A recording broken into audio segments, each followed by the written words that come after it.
for something completely different. I've been modeling these pauldrons because I got into Death Watch back in 2020, and I could not find for the life of me any good quality pauldrons like I'm making now. There were some like hard transfers, these resin bits that you could print out and then glue on, but they were really janky. They weren't very detailed. They weren't very smooth, and didn't look great. And I was like, well, why wouldn't I just do decals at that point?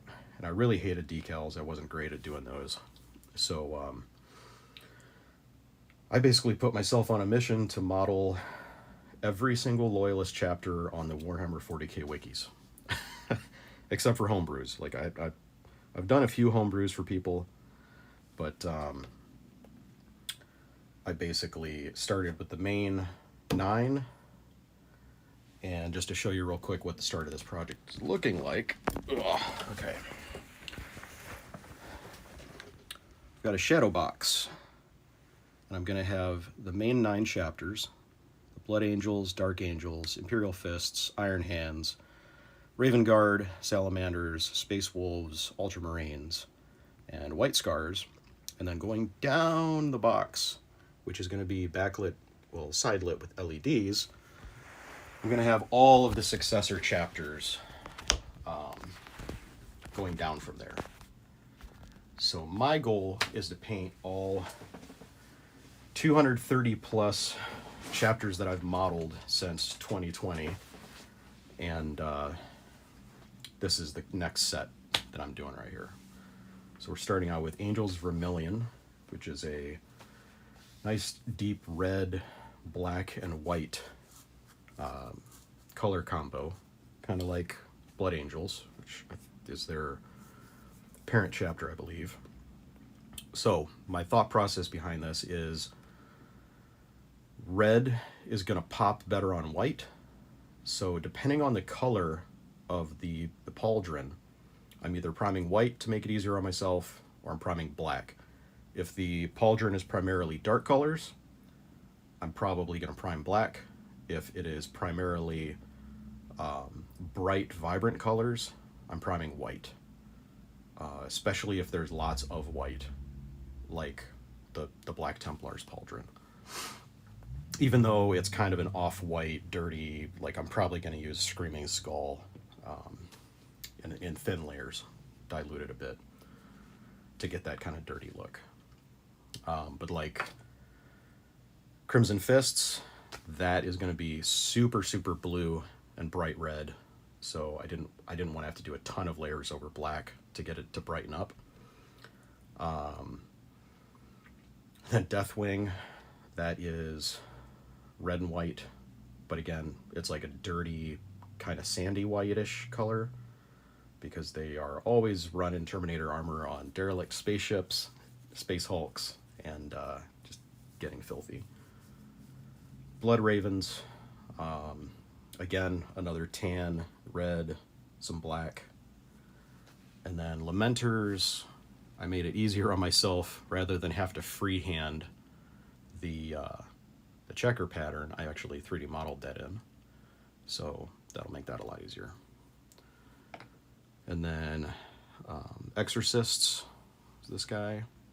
We've got, I think I'm going to do red scorpions first. There's other scorpions too, jade scorpions.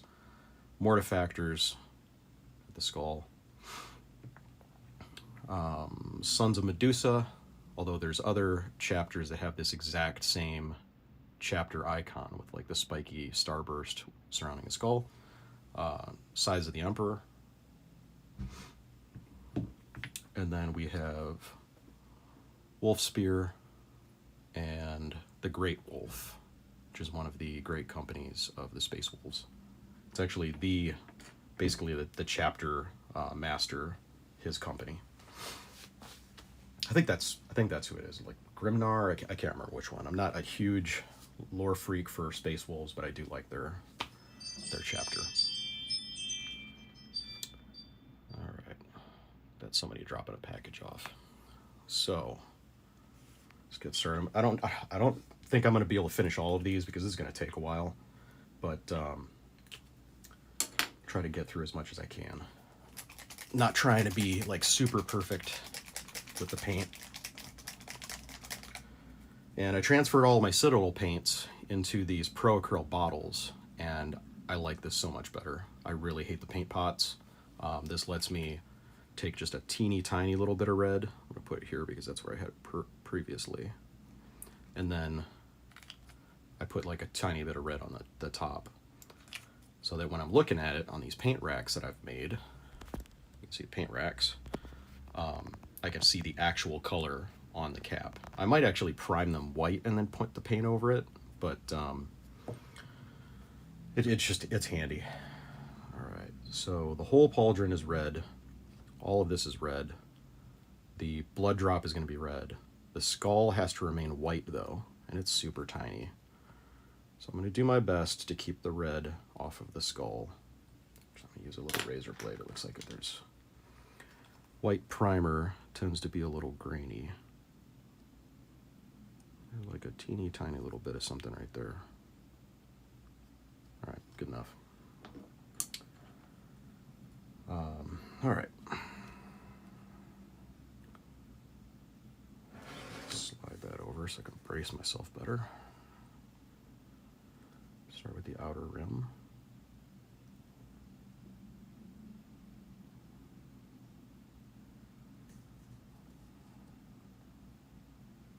Man, this paint.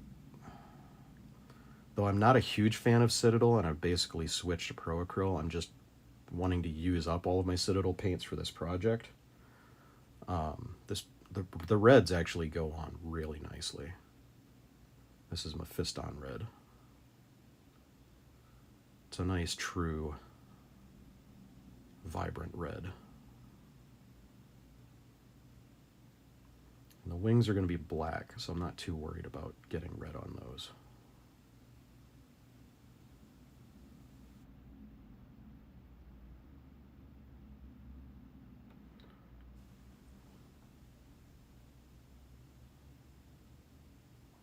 See, going over the white, like if this was a black pauldron, this red would not be popping like it is. I might be able to get away with just one layer, depending on how it dries.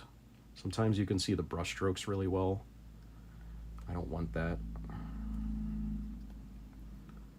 Some red down in there, red down in there.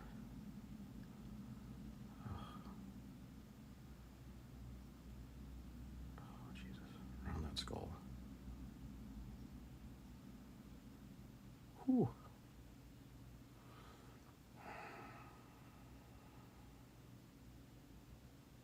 There we go. And I might try to do a tiny little black hairline to get some contrast around the blood drop, but I don't know, maybe.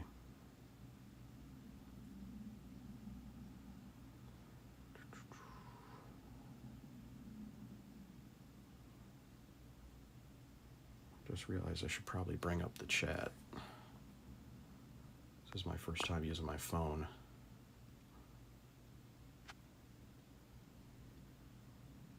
I've got the option to hide chat, but not show chat. Maybe if I could bring it up on my iPad.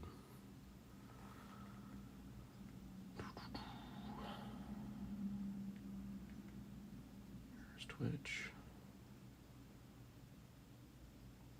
Of course, I gotta update it.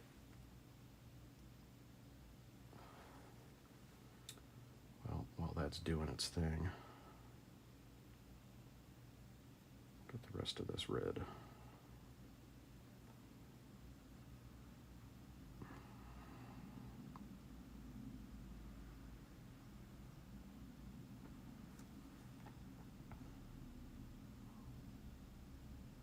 Oh. So this is one of the chapters from Astartes 2. It's going to be coming out, I think, at the end of the year. So that's one of the reasons I picked it to do early in this process. The Sons of Medusa, Size of the Emperor, Mortifactors. I basically picked the chapters that are going to be featured in that animation. So it'll be cool to see when it comes out. Man, this just went on really nicely. I might be able to get away with just the one coat. As long as I don't get a ton of like brushstroke streaks. Try to smooth it.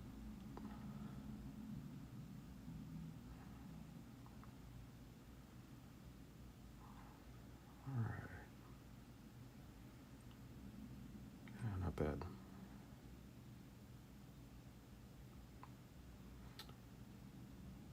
Just to even it up, I'm going to do the wings red. Because I don't want black going over mismatched colors. White and red. Because that might show up. Also make sure that the sides are painted. Okay.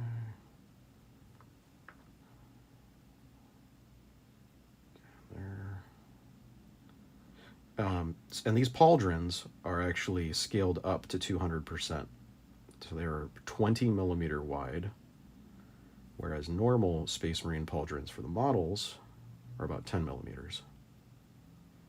For Primaris at least.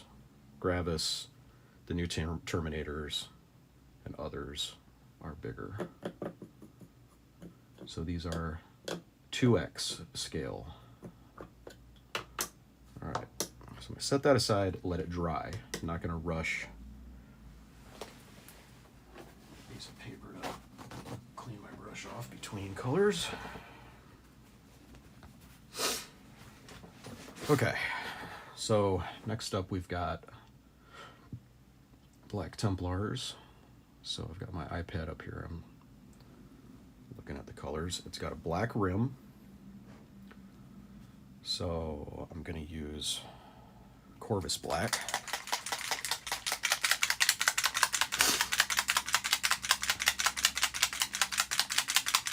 And the cross is also black.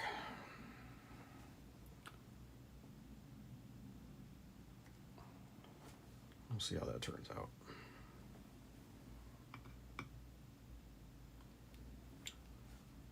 May or may not bother with the Screaming Skull. Make sure it's nice and mixed up.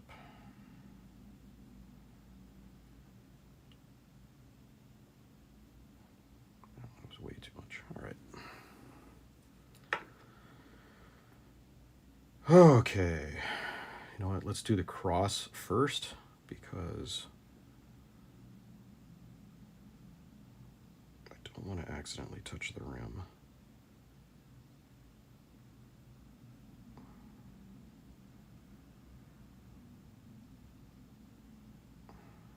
Man, I'm not liking this. It's going on very thin.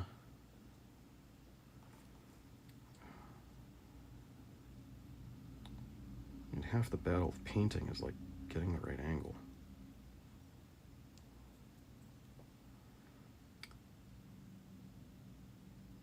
Yeah, the coverage for this is not nearly as nice. Not impressed. Felt like the Abaddon Black went on much nicer.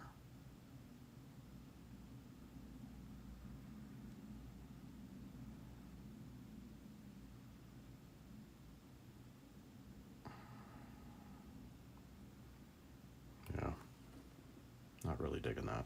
Let me bring my light over. Zoom. Come on, focus. Yeah, not super impressed.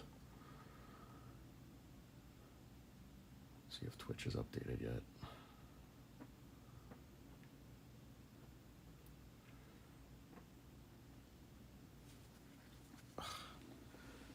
Be right back. I gotta do a code. Oh wait, there we go.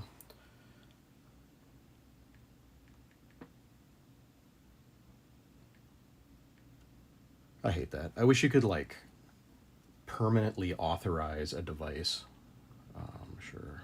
Turn on notifications. Okay.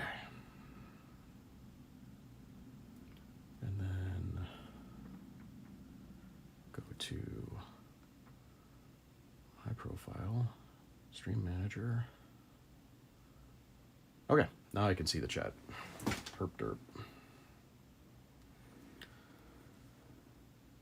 Ay, ay, ay.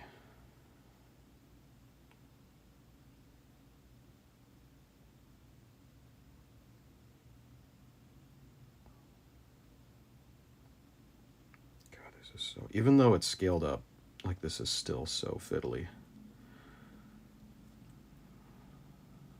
But then again, I'm trying to be as neat as possible and not touch the white on the pauldron itself. That's what I get for modeling this very 3D with those raised edges in the middle.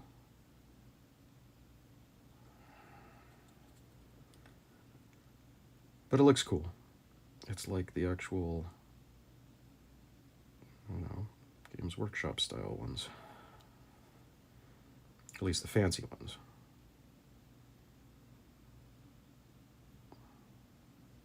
Okay. And it's clear that this Corvus black is actually more of a grayish black. If you want pure black, get a Baden black.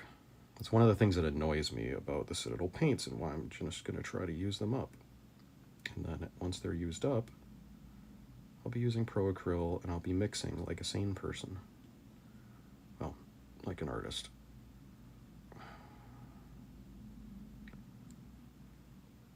Because I did my undergrad in studio art and kind of know what I'm doing when it comes to that sort of thing. I've got a lot of information to share about making your own paints. Like, I made my own matte iridescence for super cheap. I bought some nail polish pigment and then just used matte medium, and then I used it to paint a picture. It turned out pretty cool. It's like a big Celtic knot. And then I used texture paint beforehand to kind of raise areas. A fun little project. Now, if I'd bought Citadel size little paint pots for that project, it would have been insanely expensive. But instead, it probably cost me 20, 30 bucks. And it was a huge frame, big wood frame with, God, probably 30 by 20. So imagine trying to paint that much space with tiny little paint pots. Hell no. All right. So that's coat one. You could probably see that it's not very black. I'm just going to tidy up this little side over here. Oh, Jesus.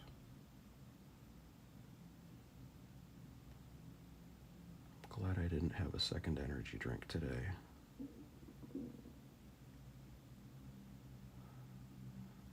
Because I would be all over the place. Okay. I'm not going to screw with that anymore. Time to do rim.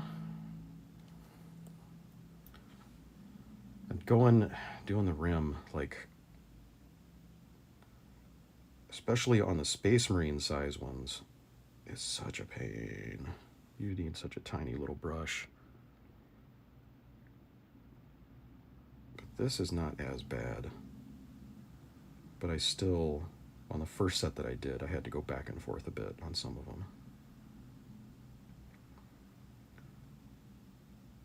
But I might make this Black Templar one look a little more battle-worn. Alright, that wasn't too bad.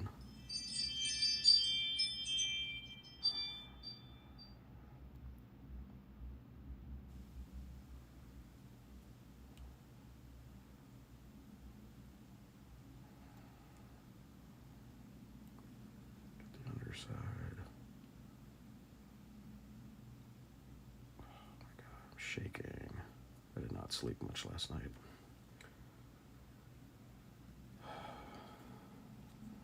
Okay. Yeah, man, this is like a dirty gray. Dark gray. Not black at all.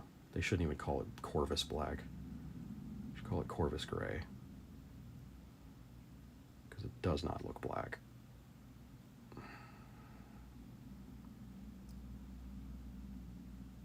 I feel like for something to qualify as black, it should actually look like 100% black.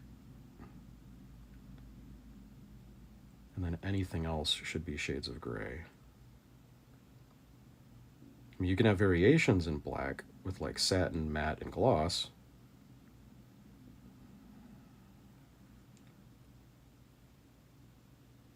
You could have differences in like reflectivity, which is what those are, the specular, if we're talking about game development, and texture mapping. Specular mapping is how shiny something is. God. I mean, this would be good if you're just trying to make something look filthy. But it's really just a really dark gray. Like you can see, it's not going on very evenly. Not impressed. But I am going to use it for the Black Templars. And I think later on I'll go in with the Screaming Skull. Like I want to get all these painted and mounted, and then I'll go back chapter by chapter and add like little details to make it look better. Like maybe little tiny text and stuff, litanies, runes on the Space Wolf Pauldron, other stuff like that. So that's first pass. Let that dry. Now we got this crazy bright, vibrant blue Crimson Fists. I love this water tank that I've got. It's like a little toilet. You can like flush the water. Let me show you. See that? You just press this button and it refreshes your water. So damn handy. Okay. So now, crazy blue. This looked so good on the Ultramarines Pauldron, I'm just going to stick with McCrag blue.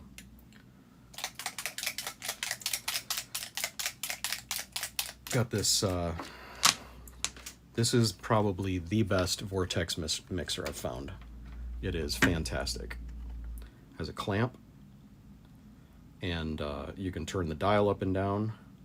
It does a wonderful job. Hands-free, you don't have to stand there like an idiot holding the paint pot or dropper bottle on it, like the other one I had that I want to get rid of. You can just put it in there and then go about your business working on something else as you wait for the paint to get mixed up. Super fun.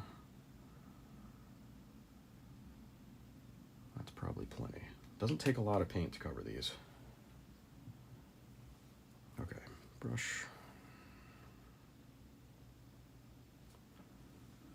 Okay, I can't remember if the rim,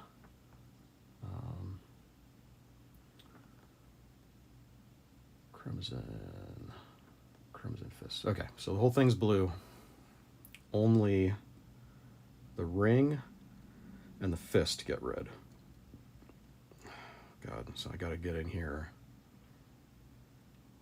with blue.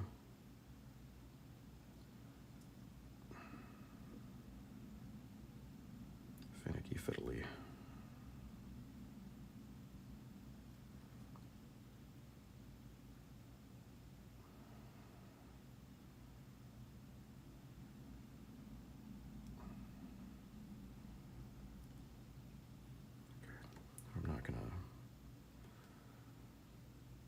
I don't think I need to go in between the fingers.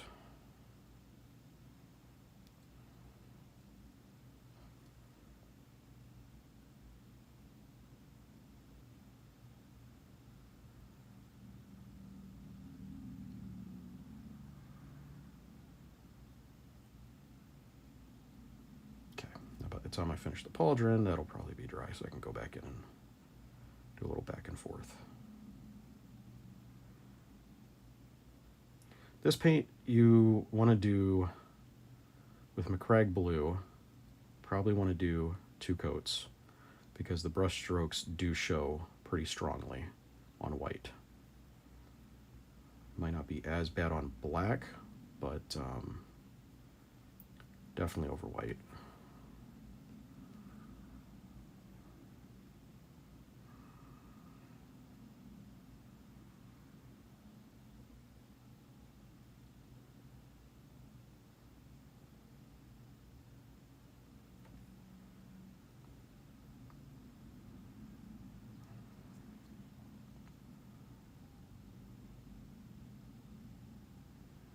See, it's pretty streaky, but the coverage is good.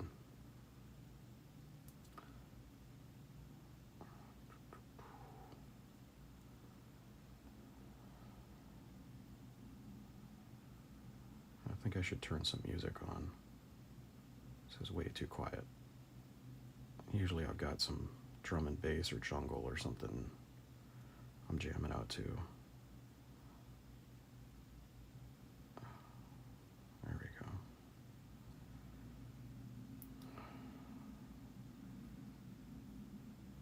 go. Okay. So we'll set that aside. We'll do another coat. All right. The Deathwing just has red, and I've already got red on the palette, so I'm going to move right over to that. And this guy, I'm only trying to paint the top surface, not trying to like worry about the sides and everything. So this one will go really quick. And then if I want to go back over the rest of it with like a dry brush to kind of stipple the filth, the kind of sandy brown. Oh shit, the tip of the brush just kissed the pauldron. Go figure. Gotta slow down like I did for the very first part of this.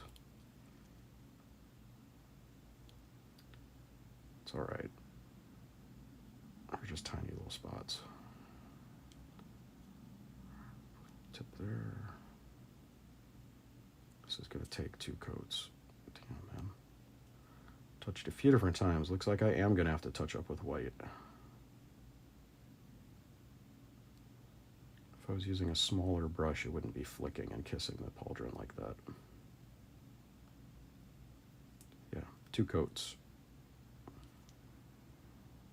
So I'll have to come back to this one too. All right.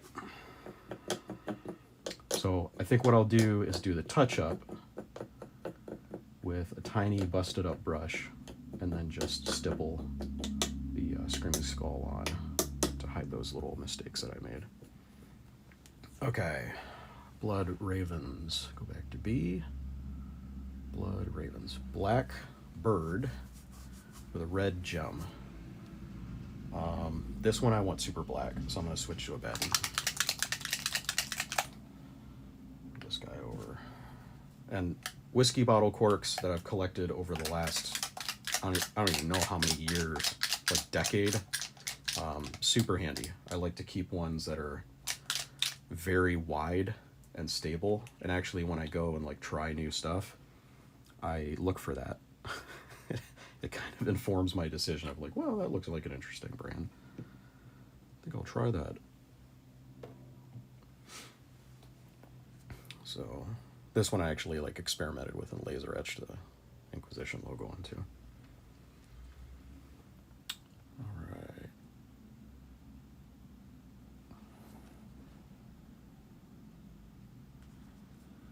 Okay. Blackbird.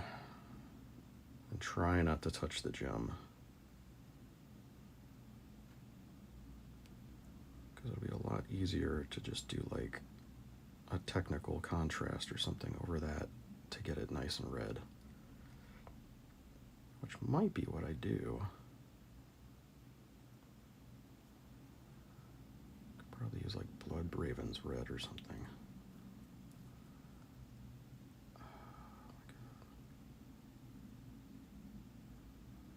using the side of the brush is nice for stuff like this.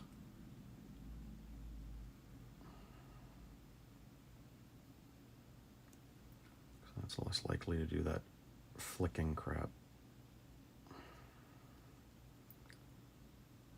Really thick there, I need to spread it.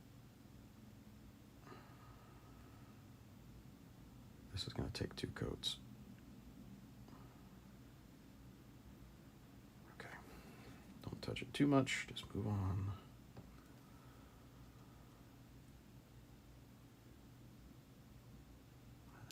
Nice. Okay, avoiding the gem.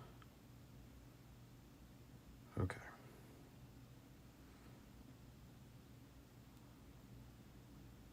But yeah, I've been doing this for like the last 4 years. Designing pauldrons, making custom stuff for people. Done all kinds of interesting projects. Had somebody want a more elegant custodes blade. So I made a one-handed sword version of that gun blade thing. I can't remember what it's called. Custodian spear. All right.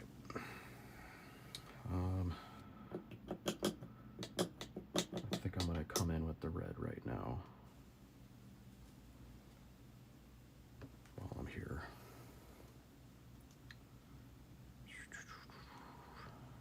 Please don't mix with the black.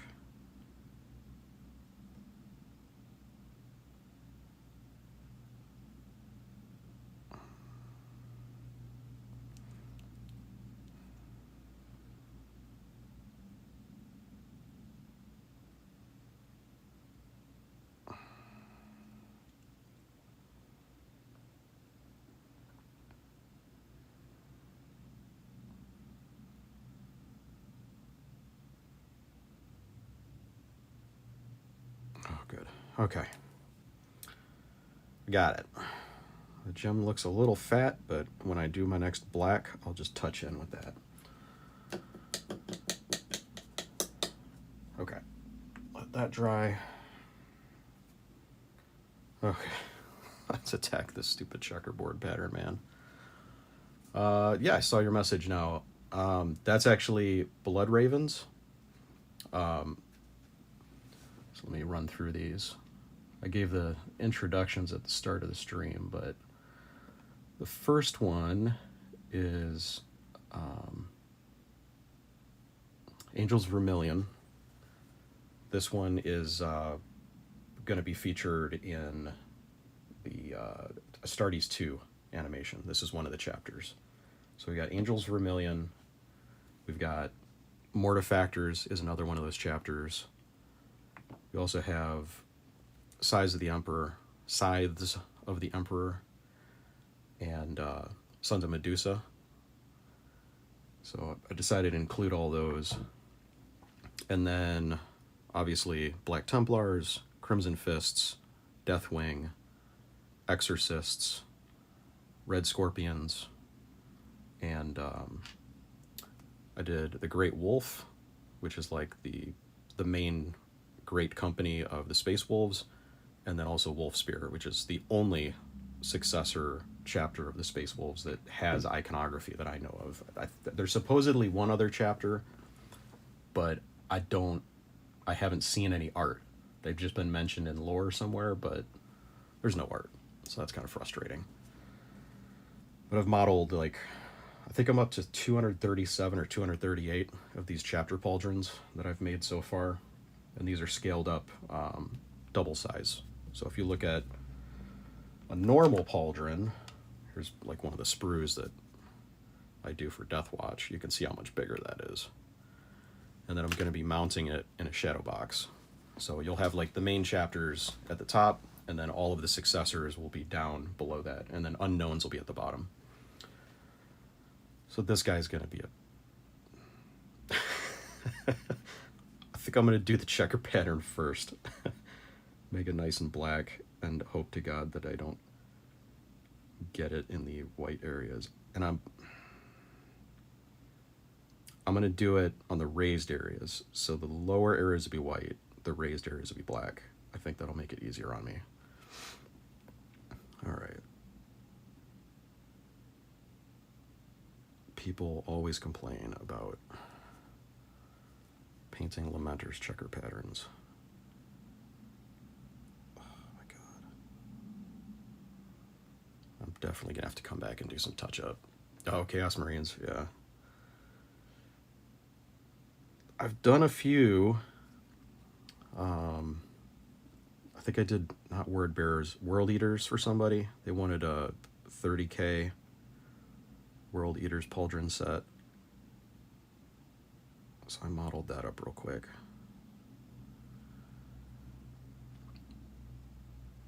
And then I also made dice for somebody that was into Nurgle. And the funny thing was, the first batch of dice actually came out deformed. So they were all like wibbly wobbly looking, and I gave them to them for free because it was a Christmas present that somebody ordered for their boyfriend. I was like, you know what? They might think this is funny as a novelty. So I included that set. And then I reprinted with the correction on the supports, and those came out really nice. I can do like custom numbers and all kinds of stuff. Actually, I think I've got those dice right here. Let me see.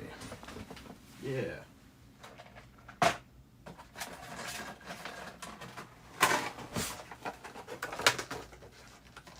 Here's the Nurgle dice I made.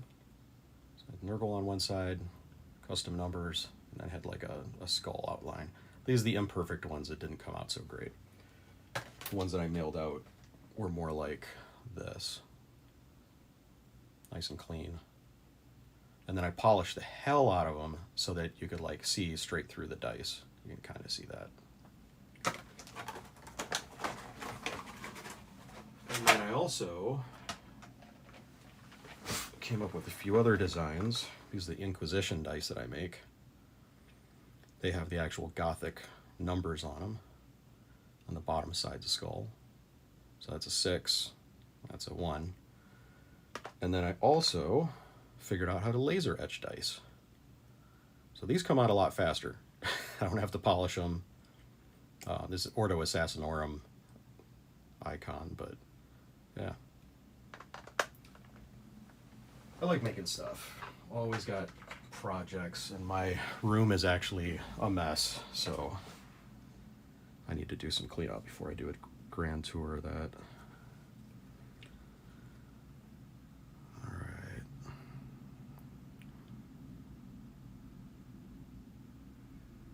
I could have put this stupid chapter off last, but I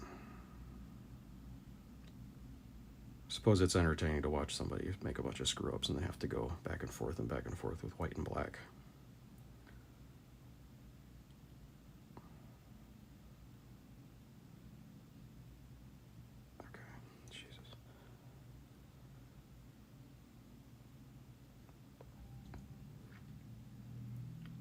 Yeah, the Legionary kill team was pretty OP. I know a lot of people that proxy Space Marines but play with the Chaos rules. Thought that's kind of funny. And originally, when the previous edition of Kill Team came out, well, no, the current one came out, I was like, oh, hell, I'm going to try to collect all the different kill teams, and when friends come over, they could pick whatever the hell they want. And then they started doing all the box releases, and I very quickly was like, oh, hell no. This is like, there's going to be like 50 kill teams. I can't, where would I even store all of that? So I've got a bunch of kill team stuff that I should probably get rid of. Because I'm never going to play, I don't think I'm ever going to play Kroot.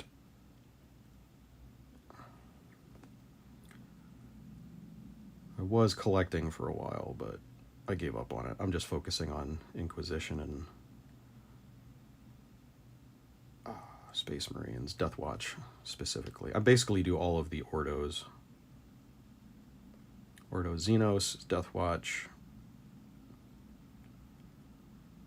I've got some Grey Knight stuff. Got the baby carrier and Terminator squad, some heroes. And then I've got a bunch of Sisters of Battle, but I haven't built the Sisters of Battle yet. I've just collected the stuff I want.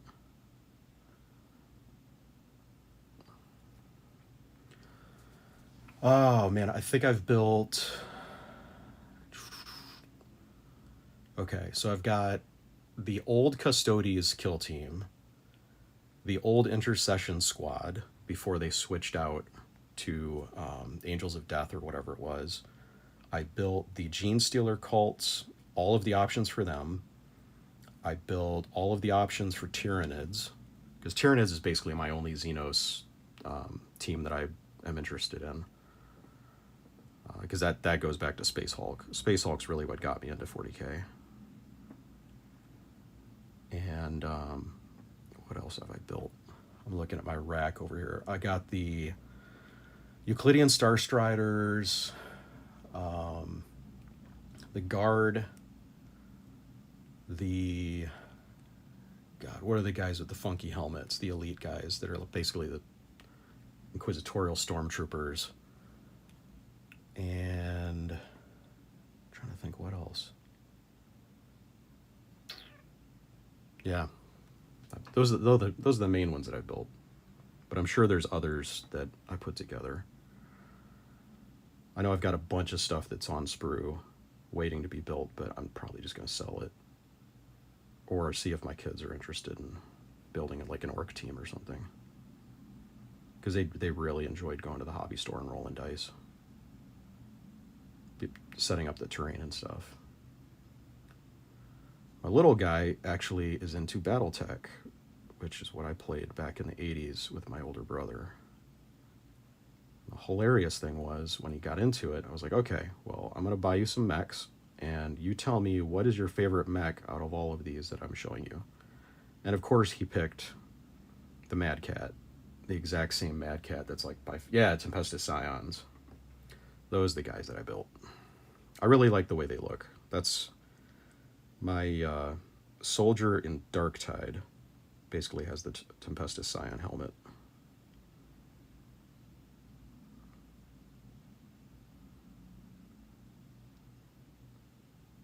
I wish they would do like a Inquisitorial Stormtrooper kill team. They did the whole Inquisition thing. Yeah, the Blooded. Was that the Blooded? Is that what they call them?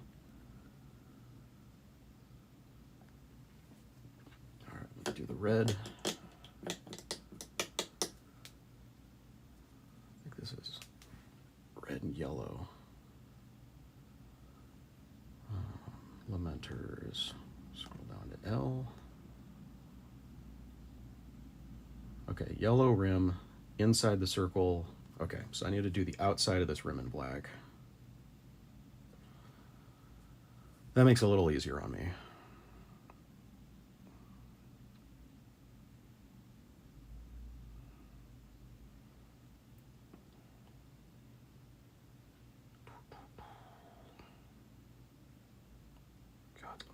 No wonder you're cursed. Jesus. What kind of mad bastard would pick a color scheme like this?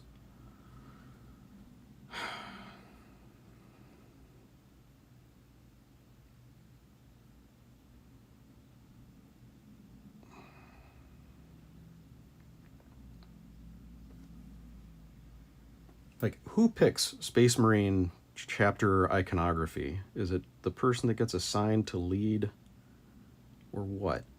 How do they come up with this stuff?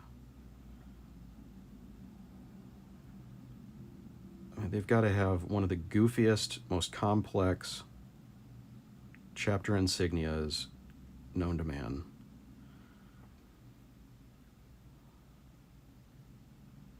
And it's a big WTF to paint this, but I'm glad I only have to do it once, because I don't think I'm going to run any Lamenters in my Death Watch for this reason. Or if I do, I will make him like a completely ridiculously kit-bashed character. But they don't really take heads or anything, so it's just... They're a weird chapter. I bodged inside this lines.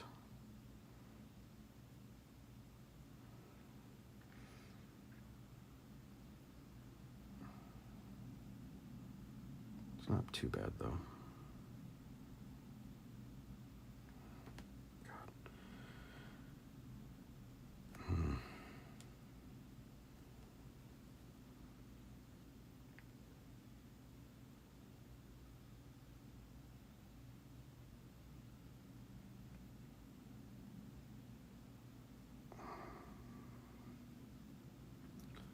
Jesus.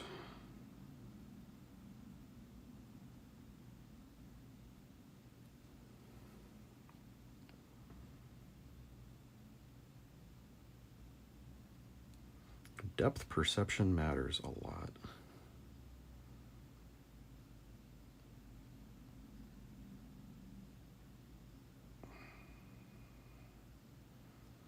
And now that I'm in my 40s, like, my vision is not what it used to be, especially up close.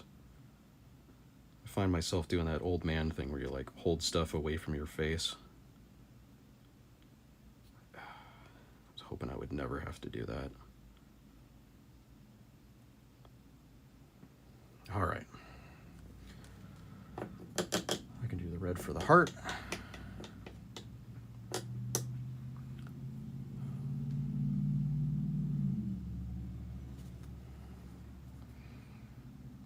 This is obviously a lot easier to do.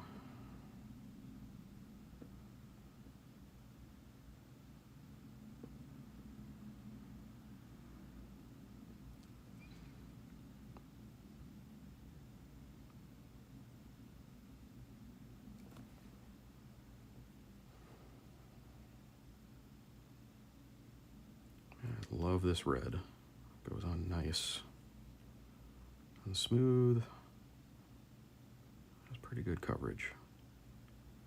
Could be a touch more opaque, but 2 coats is generally all you need, like Duncan says.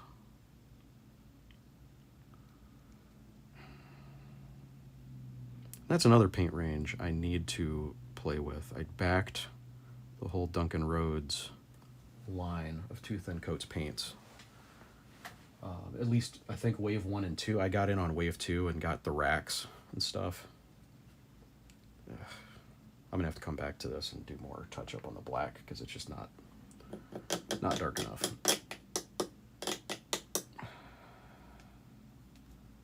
So at some point I'll have to do a comparison of like my Citadel paints, Pro Acryl, 2 thin coats. I've got some Army Painter stuff. Basic bitch Liquitex. And I got scale 75 because I went to Adepticon and took classes with Banshee, and that was invaluable. Like I learned so much from watching Banshee. Just mixing, that was well worth the price of admission. Highly recommend it if you ever get a chance to go to Adepticon or Gen Con. Gen Con in Indianapolis, Adepticon's now in Wisconsin. Exorcists. All right, this is a weird one. Like the Exorcists have this like copper looking color, and then the skull is probably Screaming Skull. But I need to look up what the hell that other color is for the Exorcists. Like if you look at it, what the hell is that? I'm gonna check real quick.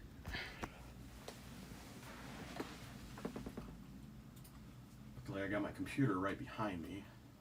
40K Exorcists. Go to the 40K wiki, and then drag down to chapter colors.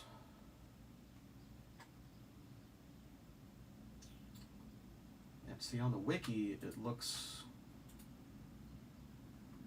weird. Colors do display company colors. The right shoulder guard was yellow with a checkered pattern border for the trim. That's not what it currently looks like. Current chapter colors include red power armor with black trim. Veterans have white trim and wear helmets that are white. But that sure as hell does not look like red. I mean, bone white horned skull on a red background. That does not... That is not like a pure red though. Like, what the hell would you call that? Because this is, like, compare. That's not the same color. That's like a copper almost. I wish there was, like, an animation with an exorcist to see. Let me actually... No, there was. There was a Games Workshop Warhammer Plus animation. Exorcists.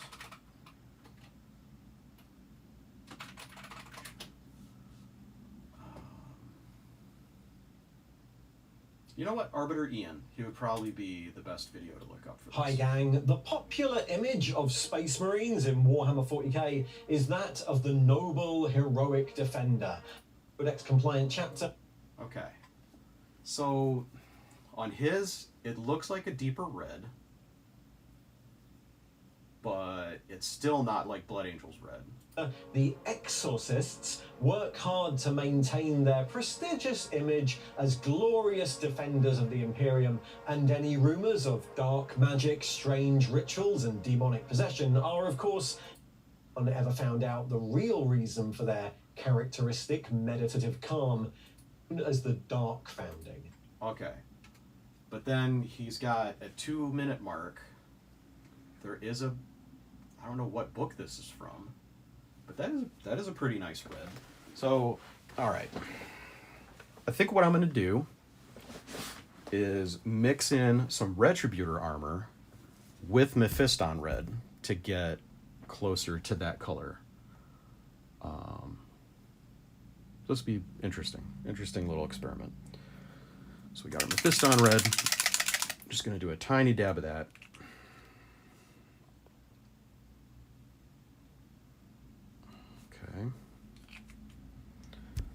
And then, jeez, I gotta not bounce that. Yeah. I think if I just did like a dribble, I might get close. Or maybe I should do Auric Gold, but let's see. Yeah, let's just do a little spodge. One might be enough. Mix it and see.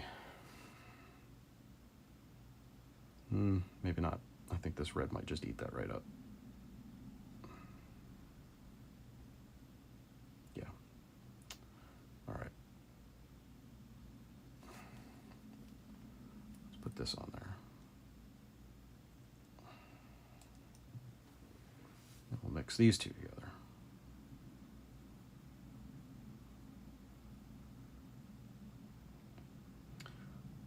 I have a ton of different kinds of brushes that I've collected.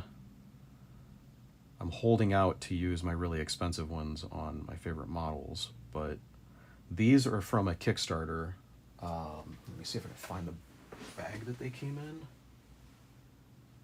I'm trying to remember the brand. I think this is the same brand, but it's their dry brushes. Yeah. These are the dry brushes that I got. That's the logo. And I've seen them at my local hobby store, but I can't remember the name of the brand. But they're pretty decent. I wouldn't say they're amazing. Citadel brushes are way overpriced. I wouldn't even bother with them. Army Painter are just okay. They're not amazing. They tend to lose their tips, in my experience. But these are actually pretty good. Like, I try to stay away from the ferrule. I'm goofing with my mixing. But I've got a ton of these. Like the Kickstarter that I backed included a bunch of brushes. Like you can see them up there. This whole thing is that Kickstarter. It was a mix of wolf hair, oddly enough. So I think the black ones are the wolf, and then the red ones are the sable. But don't quote me on that. I may have it backwards.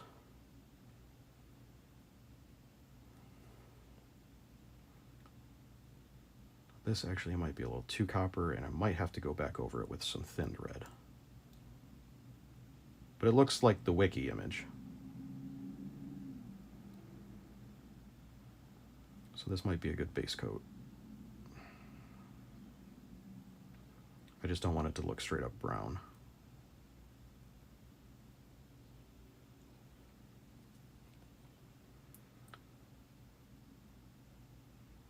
Yeah, I bought the Citadel brushes long ago just to try them out and see if the hype was real, but was not impressed.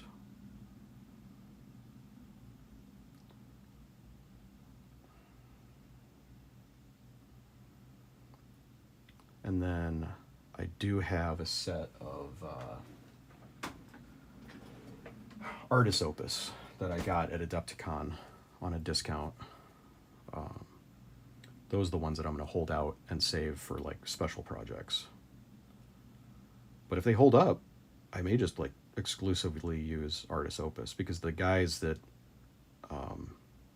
Guy and everybody that's ever represented them at the shows, like they are just phenomenal to work with. Like Guy did so many dry brush tutorials at Adepticon. Like he must have been just exhausted after that con. But his dry brush tutorials in person are like even better than what he does online on YouTube. So highly recommend, if you ever go to one of the cons and you see him there, hit him up and be like, hey man, can you show me how to do this in person, because of the technique. You get a lot more out of seeing it in person, like the actual motion. The camera can't really capture what he's doing in 3 dimensions with his hand moving that brush around. It's kind of a twisting, dabbing motion that would take some practice to get used to, but their stuff is really good. Adepticon's free to get into. The problem is, yeah, travel and getting a hotel or motel, because it's too early in the year being up in Wisconsin to be camping out. Like that would, you'd be freezing your ass off. But otherwise it's free to get in, unless you want to go to all like the special events and sign up for classes. And then I think Gen Con? I can't remember if Gen Con. Yeah, they moved it to Milwaukee this year, which is why I didn't go. Because like the last few years it was in Chicago, which is just like a 3-hour drive for me. But moving it to Milwaukee, I was like, that's not a day trip anymore, bud. I can't do that. Especially if I've got my kids that weekend. Like, to have them sit in the car for probably 6 hours each way, and then also walk around a con all day, unless I get a hotel for next year, like, no, I'm not doing that. I definitely want to go back next year, but that's something I would really have to budget for, which is what I did the first time I went. Second time I just took the kids, and I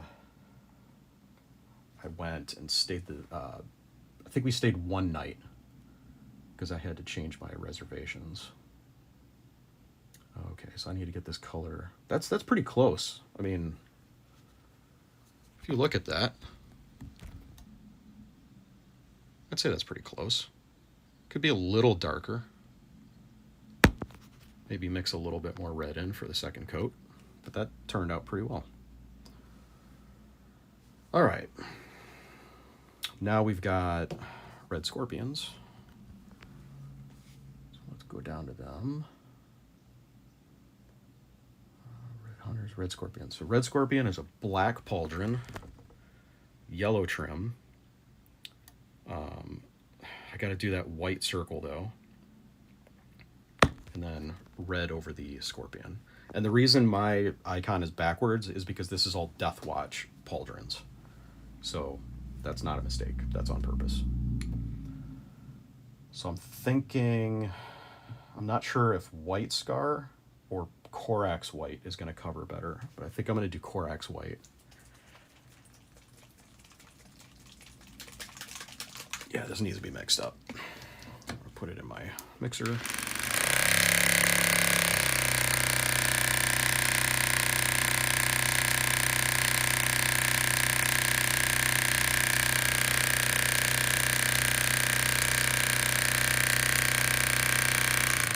Oddly enough, man, I just got an offer from a recruiter with Raven in Madison, and I had to turn it down because I'm not willing to move and leave my kids behind. Divorced, so got split 50-50 time with the kids. And if I were to move to Wisconsin, like I would have to either be commuting back and forth to visit, which would just be hell. I'm not doing that anymore. I joined the game industry back in 2008, and I moved over 15 times in 15 years between apartments locally, like changed because the rent would go up out in California by like $200 a month after your lease runs out. Went from California to Maryland, back to Ohio, back out to California, back to Ohio to Illinois, and then back to NorCal. And now I'm finally back home in Ohio, and I sure as hell am not doing that move anymore. That was just nuts. Not moving. I would love to work on Call of Duty stuff, but it's just not worth the cost of my family anymore. So have to see how it goes and what I want to work on next. My most recent project was the Alien VR game that came out, Rogue Incursion. I'm going to put this all over because red over a white scorpion is going to be easier than red over a black. So that was frustrating. It's like, man, yeah, I would love to be lead on systems or whatever it was they were looking for. I think it was like single player systems design. But it's like, been there, done that, done the crunch, and I just don't know. Maybe if my kids were like 18 and like off to college, I'd be cool with that. It would be cool to live in Wisconsin. Green Bay Packer shareholder, so that made it all the more frustrating to be like, no, can't move to Wisconsin.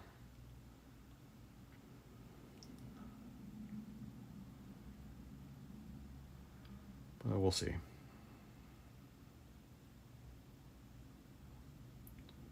Got 12 years before both kids are off to college.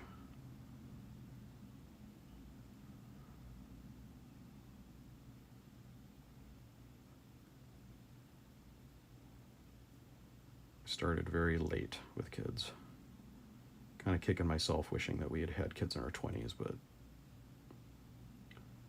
then we wouldn't have been able to afford to go do all the fun stuff that we've done.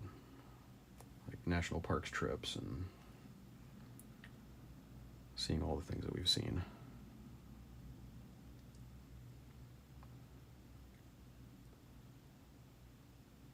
All right. Yeah, I'm glad I started with a darker white, because I think the coverage is better with this than White Scar.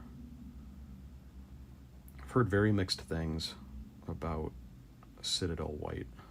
Their primer is notoriously bad for white.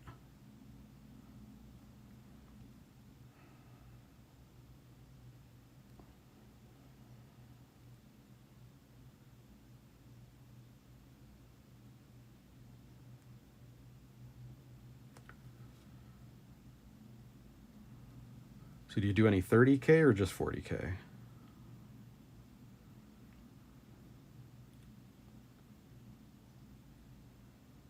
I am mostly just 40k. Mostly kill team, actually, because even though I've got enough to field, yeah. So that's how my that's about when my oldest was born. I think when I was about 34.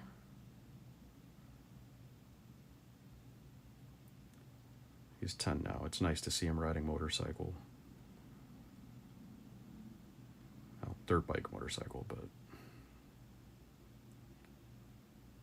also really good mountain biker. So that's been cool to see. That I'm gonna have to let dry and do another coat. Yellow for the rim, so I'm gonna do the rim in white and then I'll come back and do yellow. Okay. Oh, cool. Which tabletop? I was doing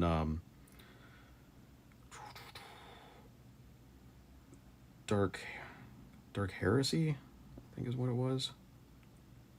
For about a year and a half with a group of guys. That was really fun. Would love to get into another group on Discord to play at least once a week.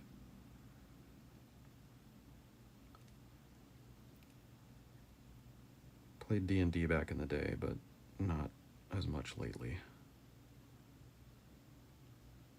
I think I'm just not as much into D&D in general since getting back into 40k. I just like the gritty sci-fi grim darkness of it. Oh, cool. Yeah, Wrath and Glory. I bought some books for that, but I haven't had a chance to play it yet. And there's the old Deathwatch RPG that I haven't played either. But that would be cool to check out at some point. The group I was doing Dark Heresy with actually switched over to the Chaos version of it.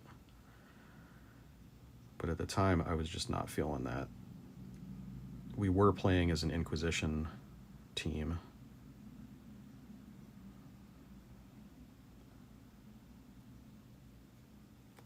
And I was the interrogator, psyker.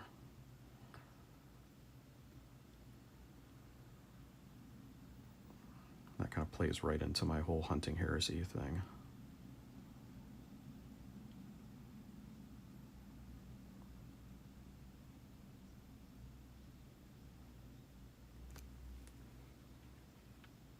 What is that? ASO IAF.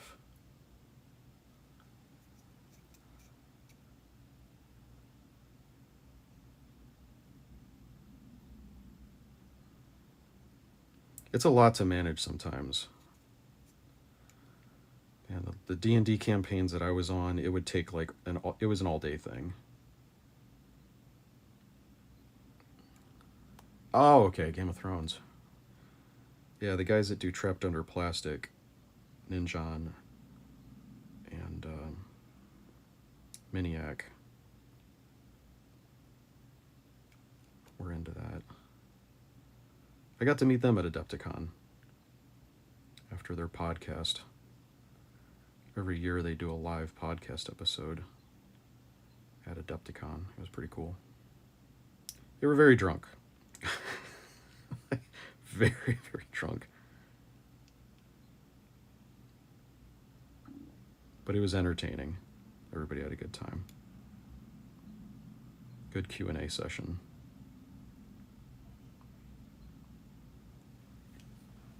Yeah, that's what we did for Dark Heresy. It seemed about right. It's short enough that you want to stay focused. I found that when I was playing D&D at college, people would just constantly derail the game and just talk about nonsense and get off on tangent conversations and just goof. And it was like, come on, man, you're disrespecting everyone's time here. We could be off studying, partying, doing whatever, but sitting here and listening to you ramble about this crap. And then the other thing that helped was the group I was playing with are all military veterans. So they brought a lot of very real world tactics and common sense to how they approached the game.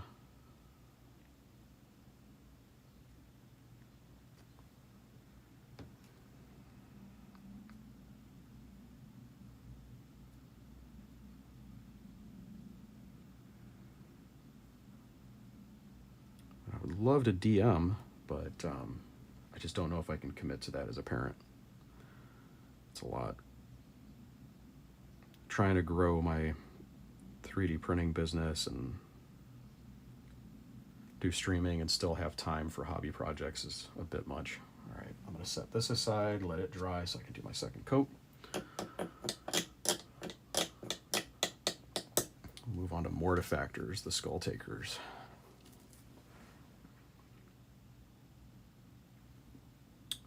Up to Mortifactors.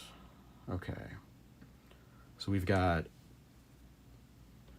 black pauldron, green trim, and probably a Shop T-bone skull. It's kind of a dirty white. So, actually Screaming Skull. So we put this on the mixer.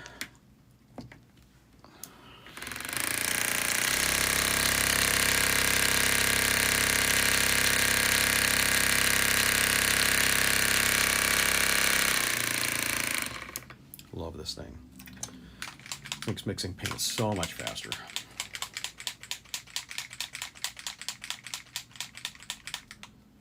So again, I'm going to start with the skull first, and then work out from there in case I go, oops, I don't want to be making a mess of the rim.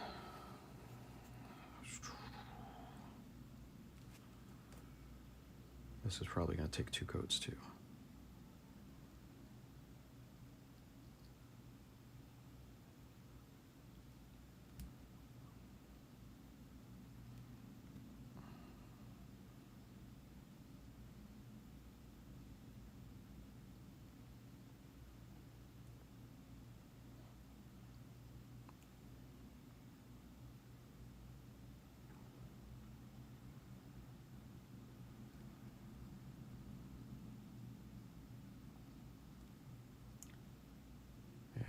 It's going to take a few coats. I do. I think I have to send an invite. There is a link, but I think it expired a long time ago in my links area in like the about part. It's mostly for Deathwatch players that are looking for bits, because doing Deathwatch is a real pain, and there's not really a lot of support from Games Workshop, aside from like the one upgrade sprue. And that thing is so out of date, like it doesn't fit the new Terminators. So I've made a lot of bits over the years to help support. And it's been fun helping people make really cool stuff come out. Shield That Slays is actually one of the guys that buys stuff from me. He's got a really cool Instagram, does amazing paint jobs on Deathwatch. So I highly recommend checking him out. I think this paint is okay. It's what I used last night. It's a little pasty. I think I'm going to add just a drop of water.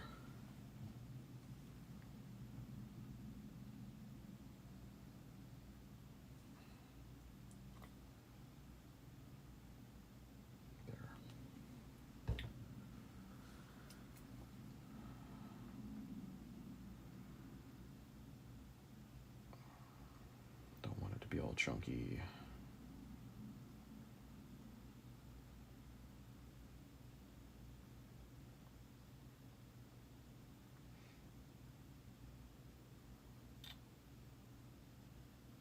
Okay. Yeah. So if you shoot me a DM, like I could send you a link. But I post up like in work in progress photos, a lot of stuff that I don't put on Oh yeah, a lot of stuff that I don't put on Instagram will be on my Discord. I need to be better about posting on Instagram because I'm always doing interesting projects, but I forget to share.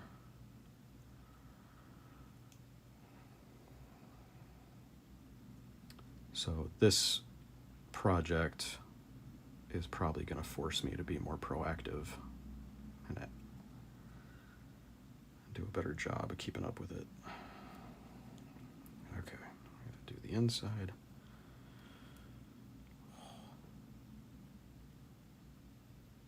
Jesus.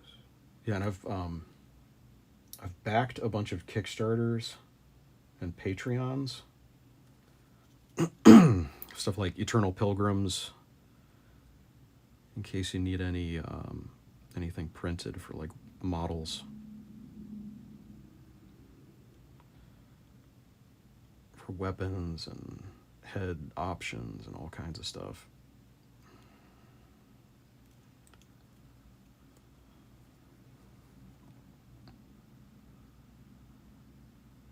I really like the Mortifactors.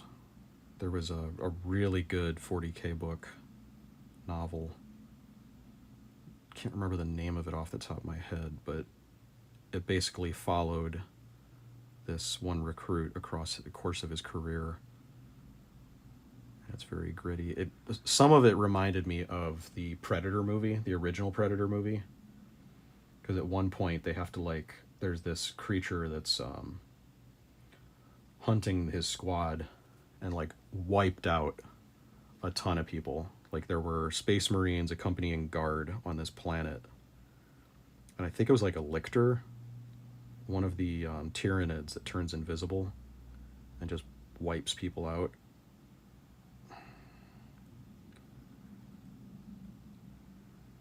Excellent story. Highly recommend that book. And then I just finished the Iron Snakes book. I think it's called Brotherhood of the Snake. That was a really good book.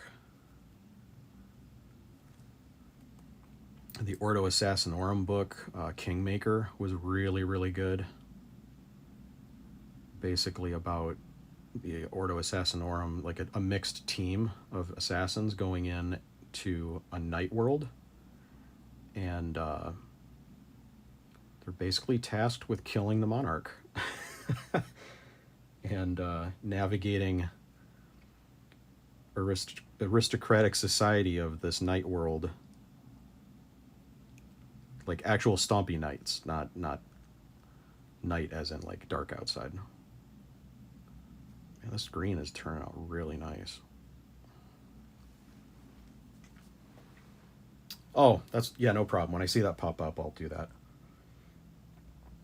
But yeah, that turned out pretty well. I just need to do another touch up on the skull. But yeah, I think that looks good. The green on the iPad's probably a little more vibrant, but I can do another pass with Warpstone Glow is probably closer. It might be somewhere between Warpstone Glow and Vulcan Green. I think this right here is Vulcan Green. It's a nice dark. It's what I used for the salamander pad that I painted. So I'll set that aside. And it is looking like I'm going to have to go over the Exorcists with a thin down red probably, because it's looking very copper. But I mean, that does kind of look like the wiki color. So we'll see. All right. We got Size of the Emperor and Sons of Medusa. Size of the Emperor, super simple. It is black with gold sides. So I will use Auric Armor Gold.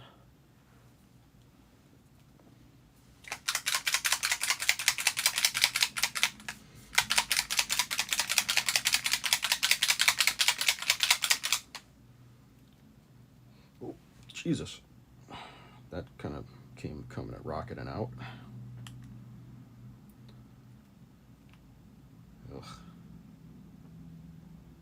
not expecting that to dribble vertically. Luckily my pants are khaki, so I've just got one little drip. All right, it'll probably come out in the wash. That was way more paint than I wanted to have come out.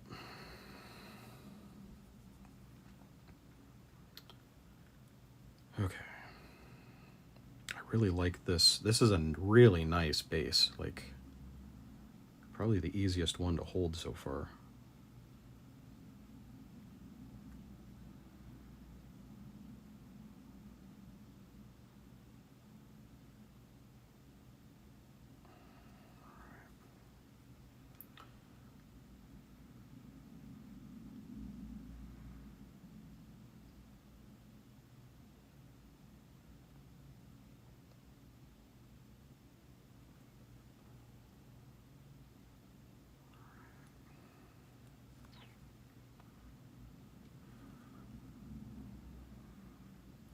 Sides of the Emperor is another one of the chapters that's going to be in that Astartes 2 animation. In the teaser, they had really cool capes and banners and stuff. So I've been seeing a lot of people kit bash and model with cool capes lately.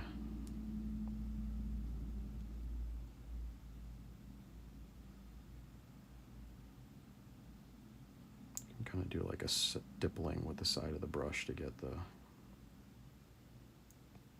coverage to come out a bit better.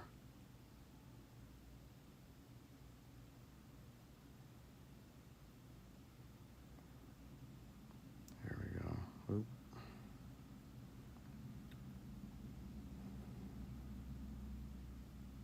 I'm probably better off doing 2 coats to get it nice and shiny. Make sure to get all the edges. There we go.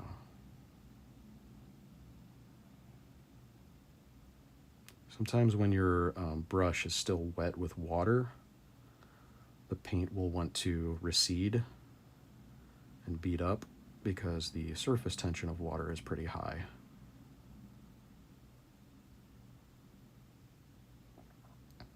So you got to be careful about that. That's what thinning medium, I think is what they call it.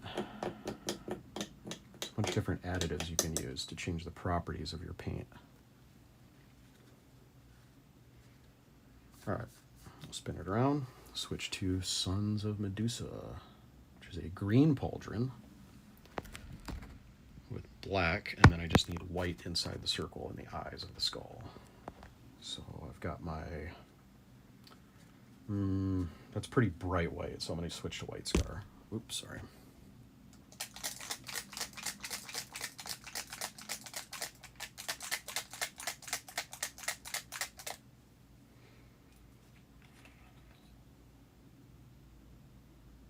Just one tiny little dab will do it.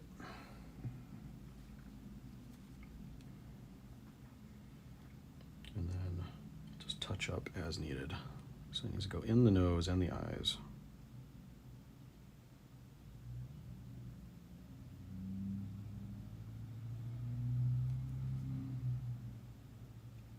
Voila. Okay. I think I'll do the same thing around the outside and just wipe it away.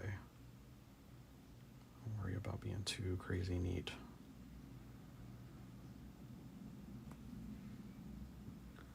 As long as you get it in there quick enough and don't wait till it dries.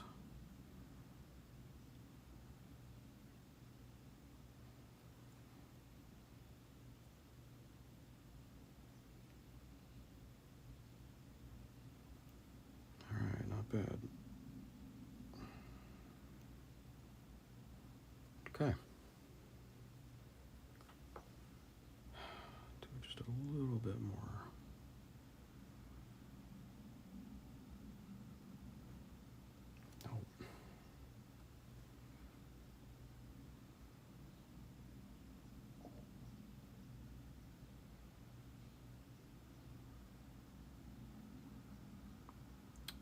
He shouldn't have futzed with it.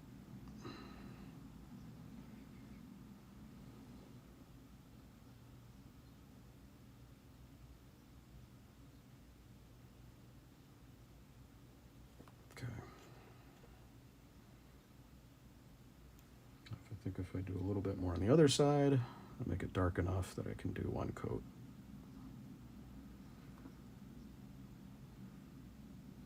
Or opaque enough.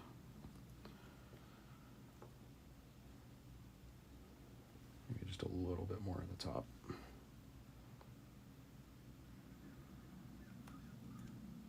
All right, yeah. That's easy mode. Now I can just do the green around the outside, trying not to get it on the rim.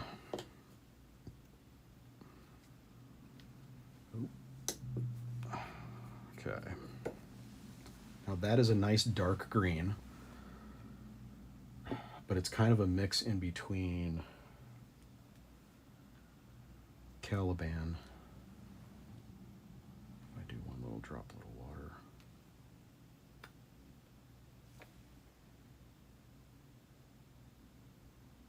Okay.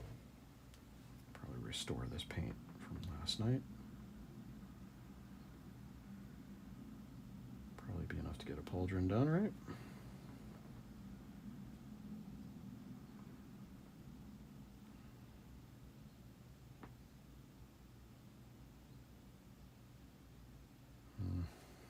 Let's see.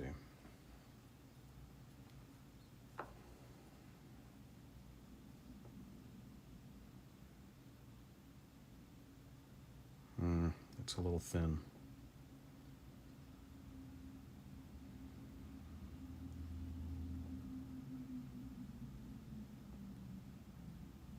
That's fine. I'll just use it as is. Do 2 coats.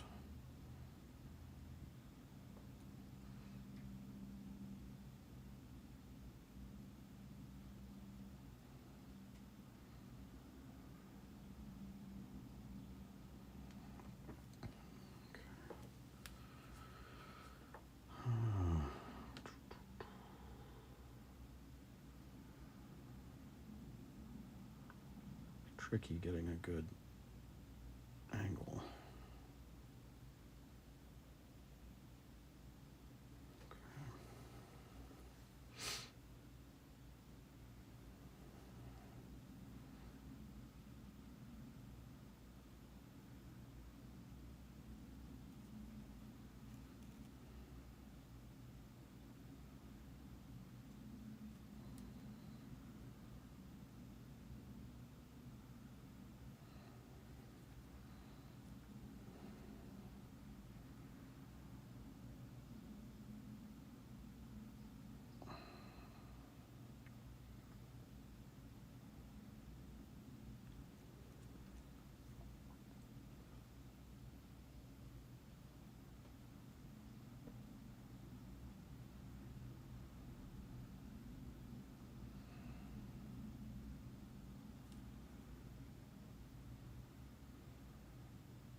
Yeah, I can imagine that could be interesting experimenting when you've got a limited palette like that.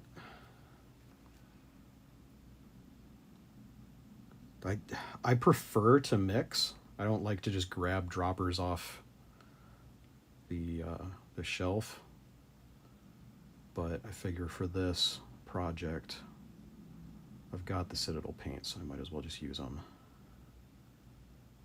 But I think long term, I had such a good experience at Adepticon doing non-metallic metal classes with Pro Acryl that I was like, damn, I am sold. I will be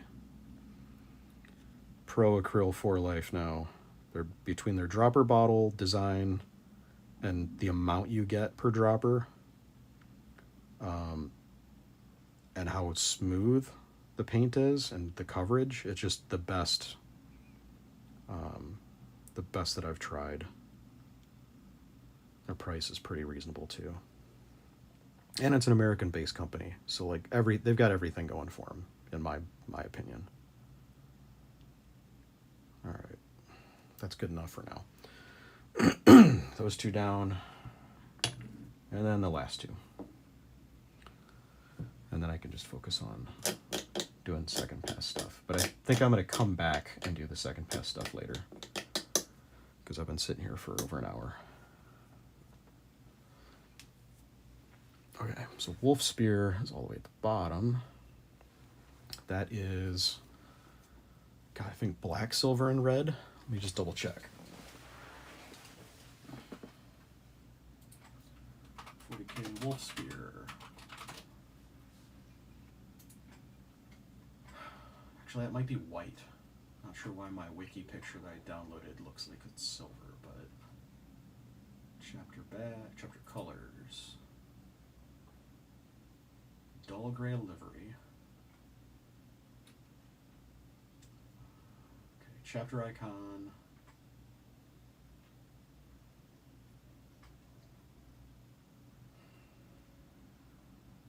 Okay, large white wolf's head. 2 red spears on a field of black. Okay, so it is red, white, and black. Simple. I've already got white on the palette. So I will start with the skull.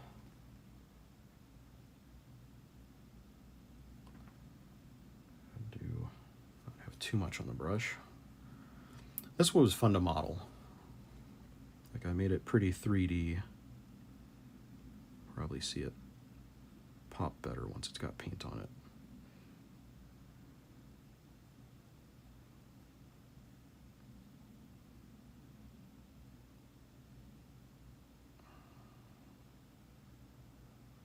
Definitely gonna have to do 2 coats.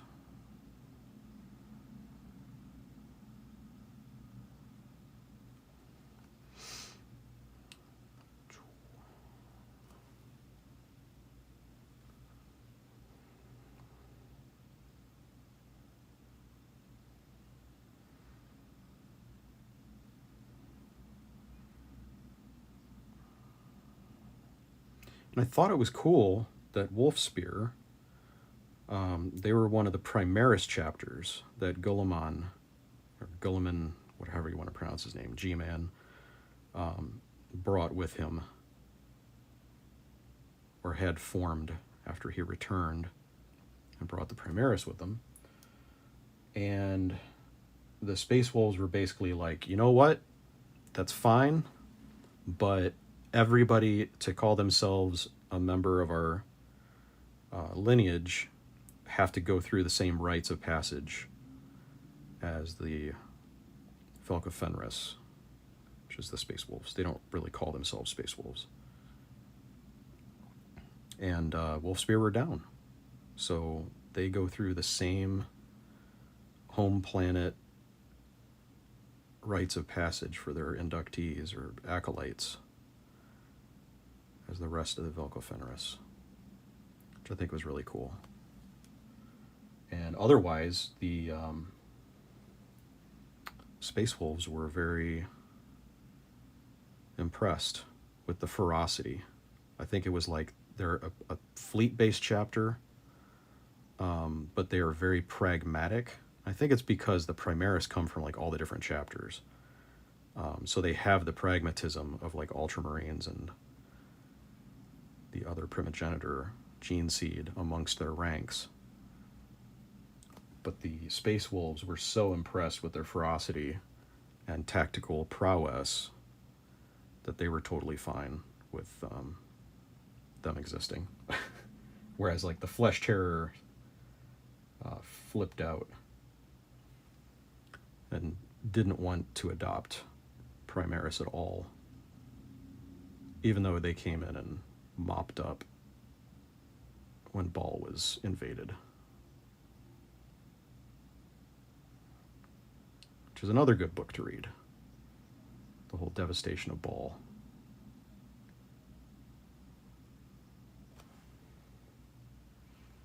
It has kind of a crazy battle where you've got the Tyranids and some chaos shit all happening.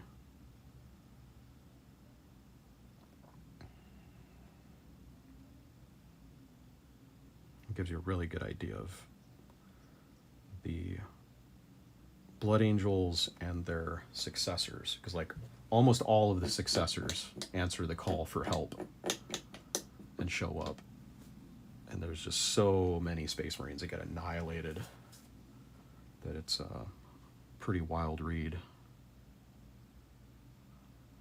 All right, these tiny little spears.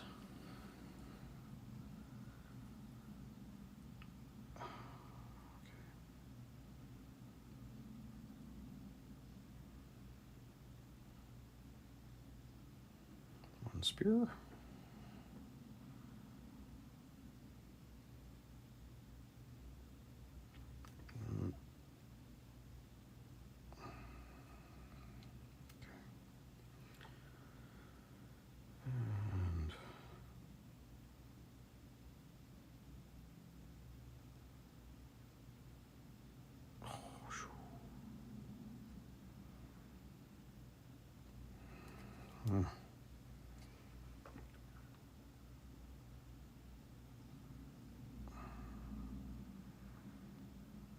This is actually not too bad. It probably looks a lot scarier than it is, but I raised these spears up enough that it's not too bad. You just use the side of your brush. Don't use a crazy amount of paint. And just take your time.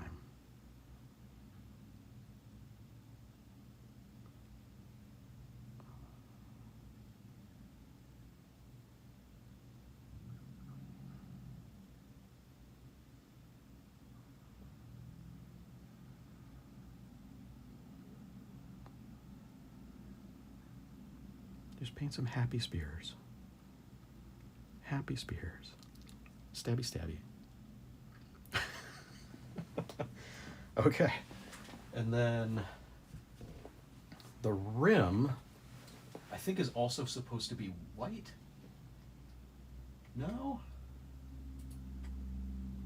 Oh, yeah. Yep, it is.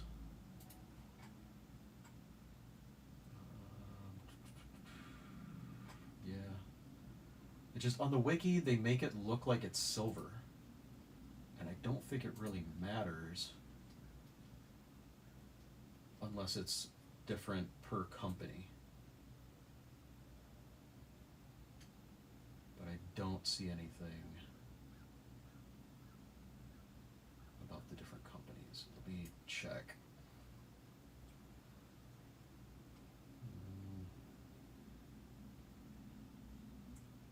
Colors. There's veteran markings.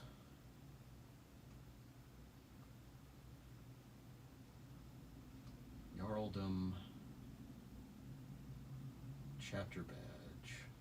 It just says Field of Black, so I don't think the rim matters.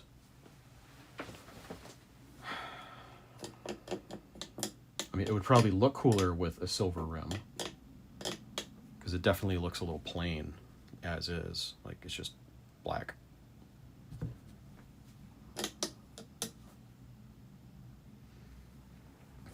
And I think they use the same company rules is Space Wolves. So let me grab my Space Wolves book. Space Wolves. Actually, I had this out the other day because I just modeled all 12 of the companies, the great companies of the Space Wolves. So let's see. Trying through the book.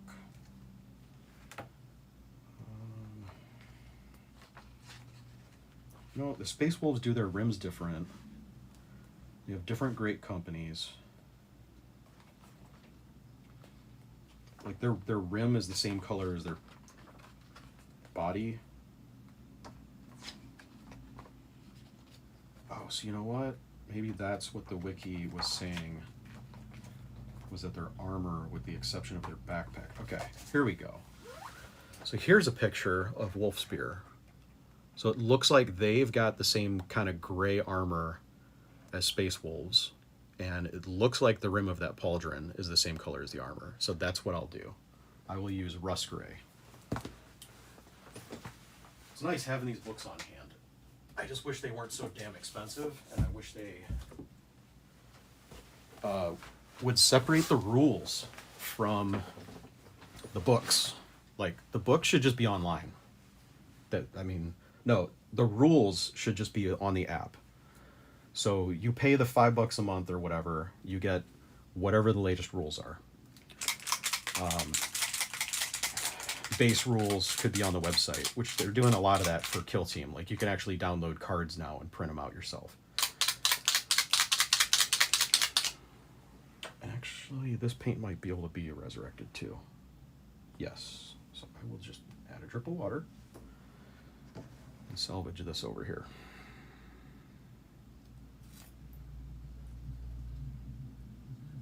Because I do like this color.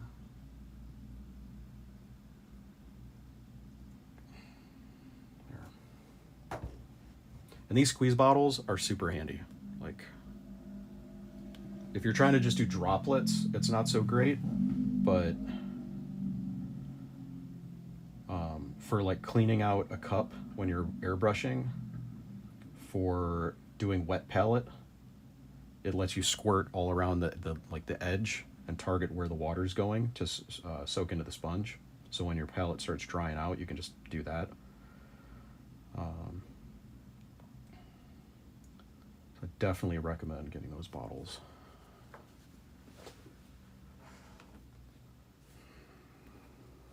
But for airbrushing, I actually made my own cleaner in these little droppers that I got on Amazon for super cheap. And I also transferred, I was running low on my primer. This is Mecha primer, Vallejo Mecha primer. I really like it. You do not really have to dilute it too much if you've got a good airbrush.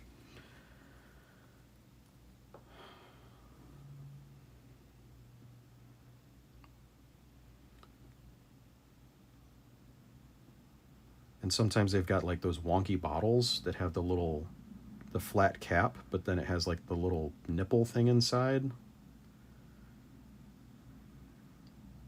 A little hole cut out this. It's really weird to use with an airbrush. Like trying to squirt cleaner in your cup, and it's just like, what the heck, guys? So having the pointed nozzle like that on those smaller bottles is really nice. And the cleaner I made works really well. I got the recipe. God, I'm trying to remember which channel on YouTube.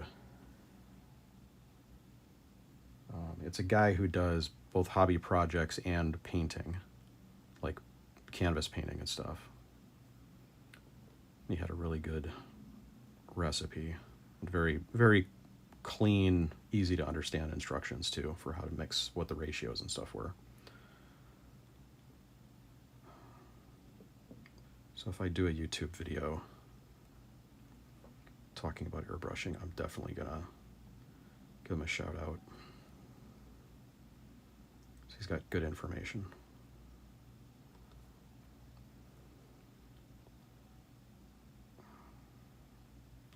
The nice thing about diluting this stuff with water after it's dried out a bit is it dries really quickly.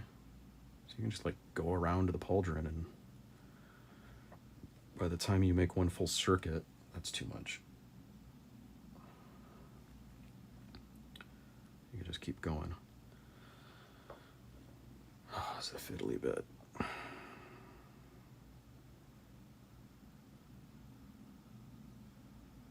Definitely less shaky though than when I started, so I think my morning monster wore off.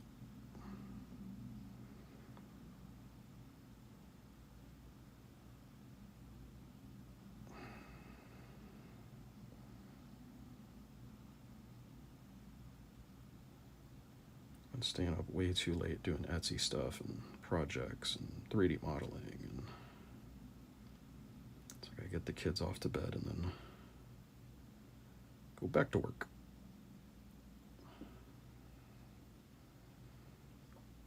I think it's been like that since they were born. I had to choose between either doing my own hobby stuff, getting some game time in, or catching up on work after being a dad, from the moment that they get home from school until they go to bed.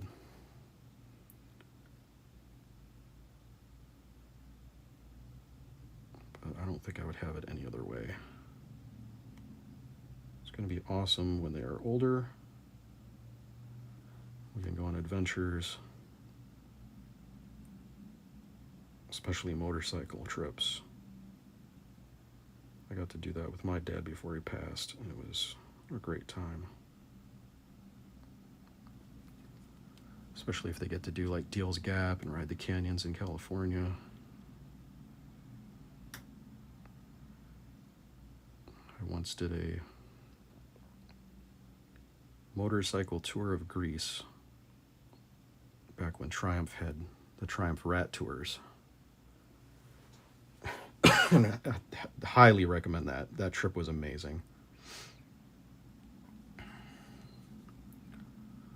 Getting to see Greece and the Mediterranean on a motorcycle was amazing.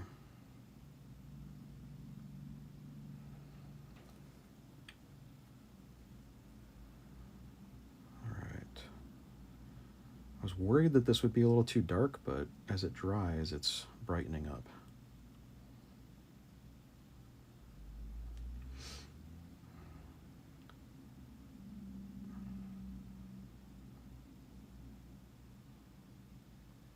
I think that'll be good. Like, this one might just be good to go.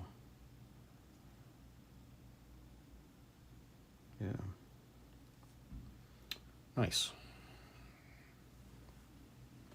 I don't think I'm even gonna mess with the skull like that. The coverage is pretty good. So now we can flip around and do the Great Wolf. And then I'm gonna take a break to do something else. Maybe go touch some grass, because I've been sitting for long enough.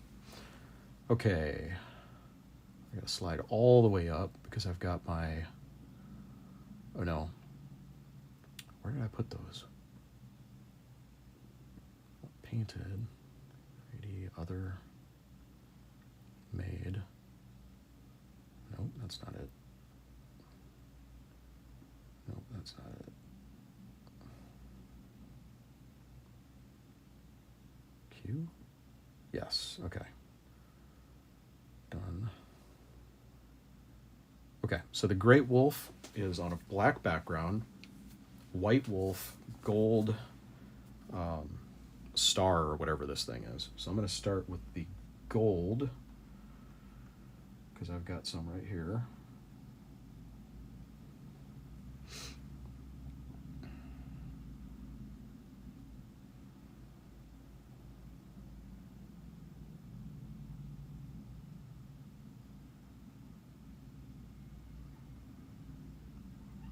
I think that'll do it. Like, that actually covered really nicely.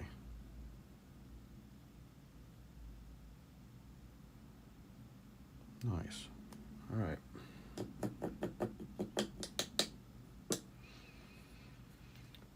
Sometimes it's nice to have paint that's sat on a wet palette overnight. Okay. And then white for the wolf. Boy. I'm going to want to get the thickest gobs of paint in the middle of his body and then taper out.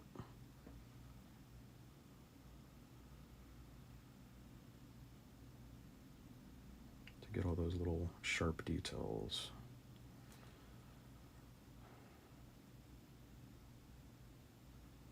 Yeah. Nice.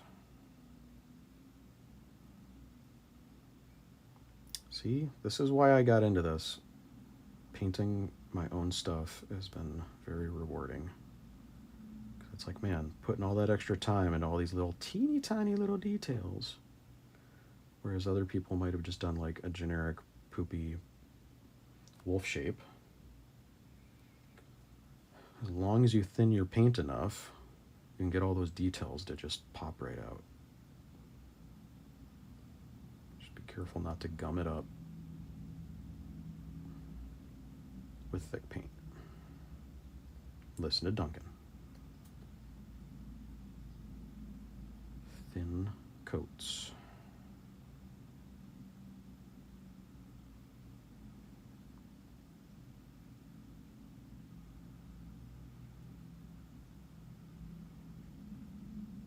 Nice.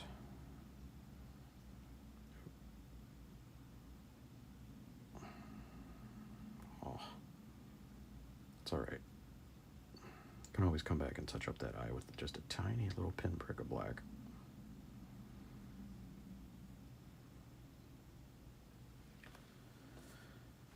Yeah, God.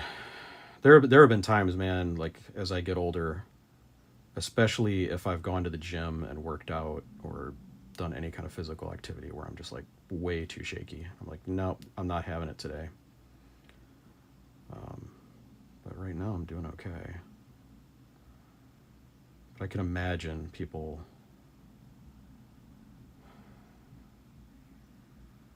I've seen some people that are just like, no, I just can't paint at all. It's just too bad.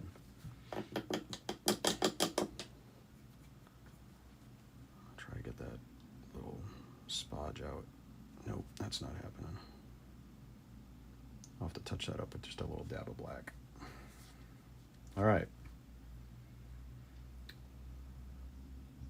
So that one more thin coat would take care of that. I do need to do the black on these wings. We'll go back to my made list, chapters, made.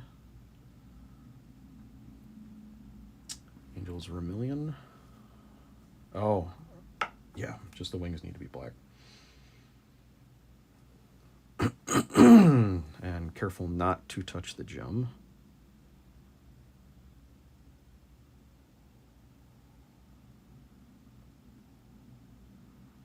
There we go. I don't know much about Angels Vermilion. I need to look up more about. I've read bits and pieces of the different Blood Angels.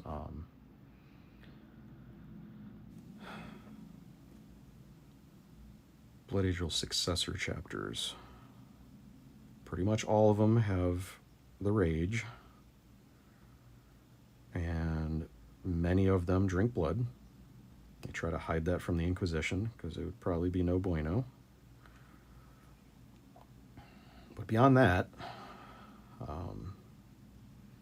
they tend to be all pretty similar. Flesh Terrors are a standout. They are just brutal, and they embrace the rage. That's why they were pissed off, because the Primaris, that was one of the things I think the Primaris did not have. They were completely free of the rage. And the Flesh Terrors are so powerful when they fight because they embrace it and control it well.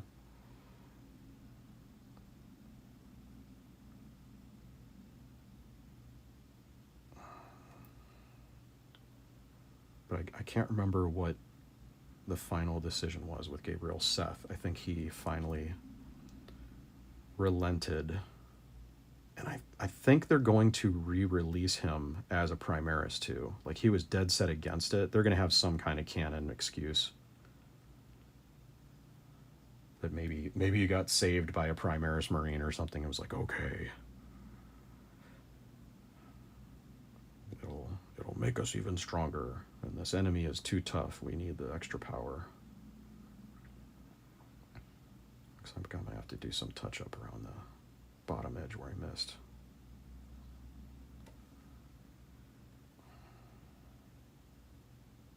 Otherwise, Blood Angel successors are pretty cool.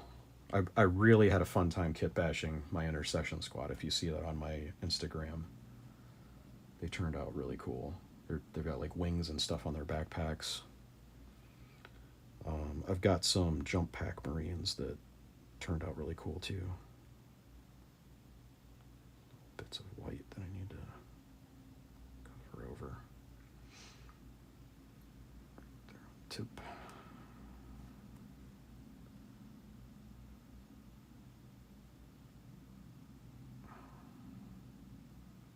I'm feeling a little bit brave. I might... Oh god, got a little shaky there. I might, to get this to pop... Jesus. Okay. To get this to pop, I'm thinking maybe I should use a little bit of Nuln to bring out the gem, because it's kind of disappearing into the rest of the pauldron, if you can see that.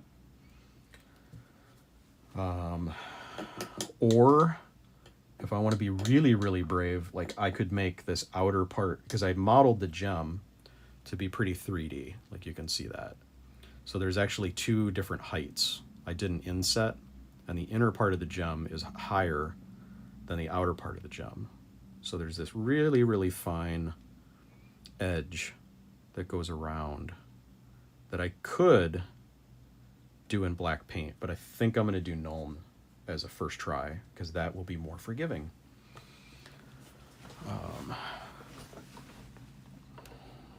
Tan, soulstone. Oh, here we go. Not gloss. All right, pot. I was hoping I don't spill you. Let's put you over here.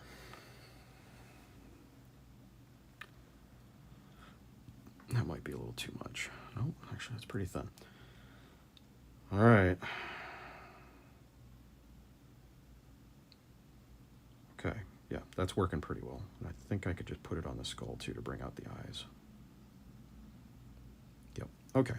I can be more judicious with this.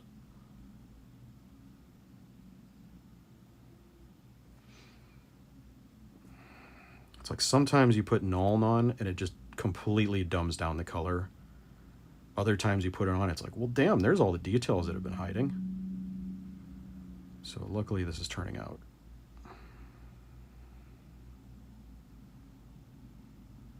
Yeah, that helped. So now it's popping a bit more. But I am kind of thinking, I'm going to see how that dries. But I might still go back over it with a smaller brush and do the black outline. And I noticed there's just a little bit of red that's missing right here. The white is peeking through there. But otherwise, that looks pretty damn good. Okay, close you up before I accidentally tip you.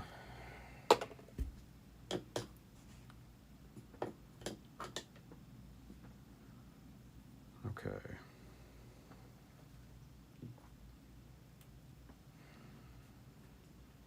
I think I'll just do the Black Templars real quick. Oh, I need to do the red on the fist. I'll actually do that first, because I should not have skipped that. I also need to do the yellow on the rim of the Blood Angels, wasn't it? No, Lamenters. Okay.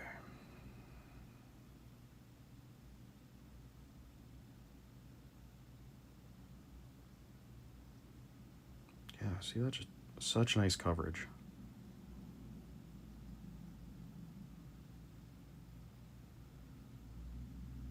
White was definitely the way to go, priming this. And then I could probably use some Nuln to get the fist to stand out. I mean, to darken up the the areas in between. Hide that white, any little remnants. All right. I love how the Crimson Fists, like, literally have gigantic red power fists. And they're, even if they don't have a power fist, they still paint their right hand red. It's a nice touch.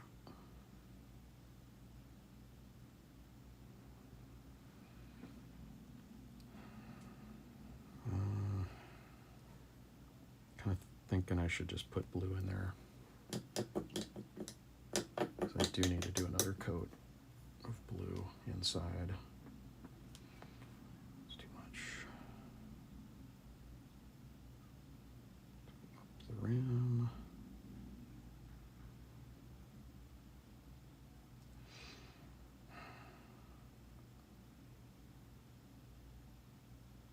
Yeah, good. That worked out.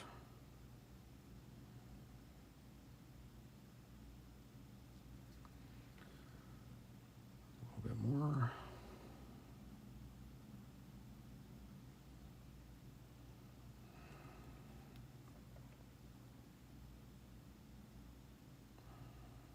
Yeah, definitely glad I did not drink a second energy drink today. Oh my God, I would be shaking like crazy.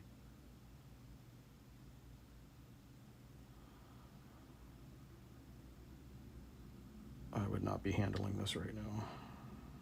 Probably be losing my damn mind. There we go.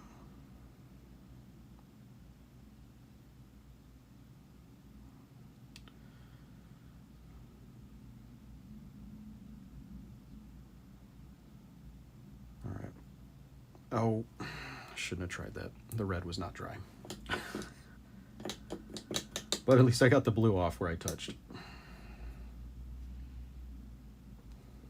All right. There, fixed.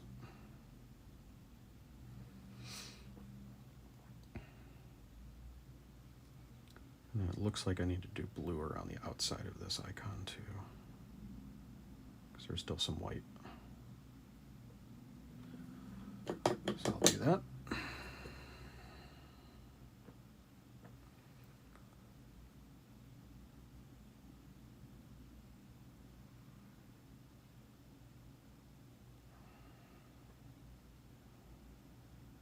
Come on.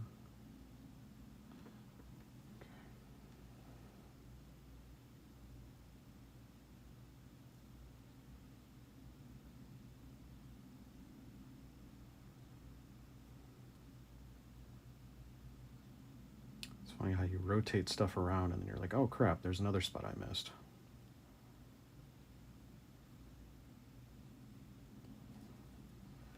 Like the sides of the glove.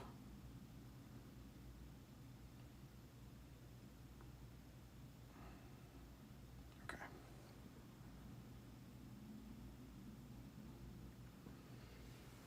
Yeah, no problem.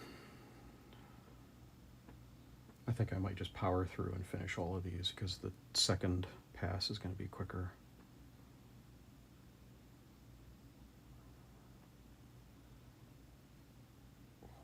Okay.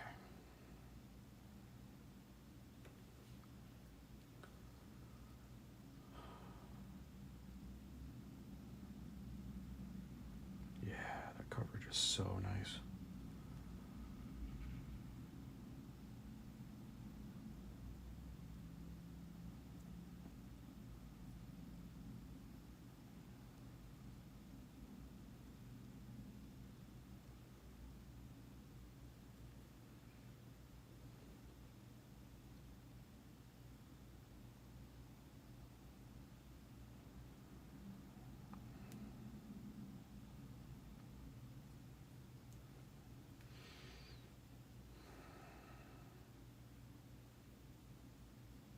Man, that... I think just one more pass with the red, and it'll be good to go.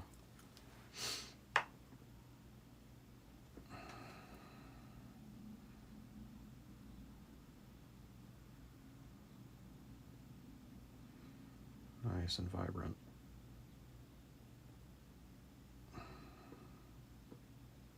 Nice.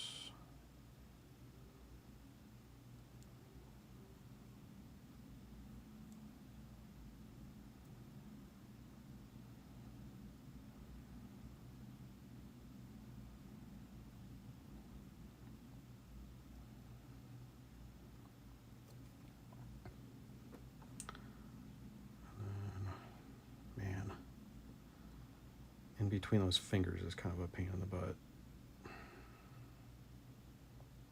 But I think I'm going to do it anyway.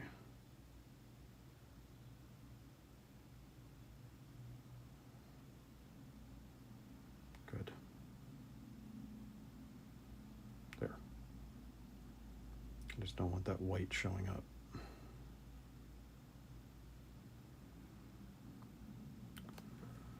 And get a little more blue around the outside of that rim to hide the white.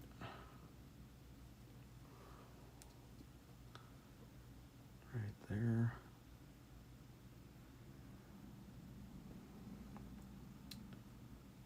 And right there.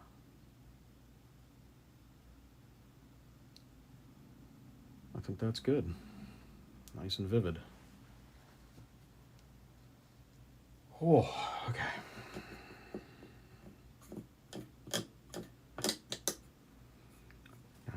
Now let's do Black Templars. I'm not going to be so picky about the edges this time.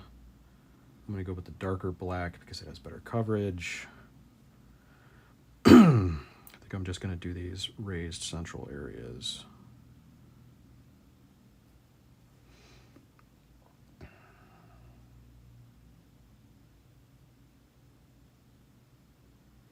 That's covering much better.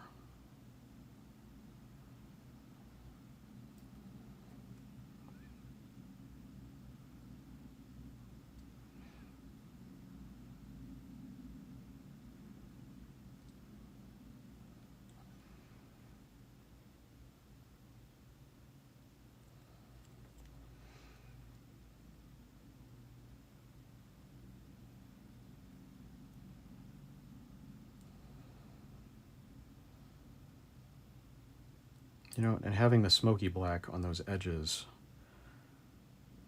might actually work to my advantage. It's kind of a fade.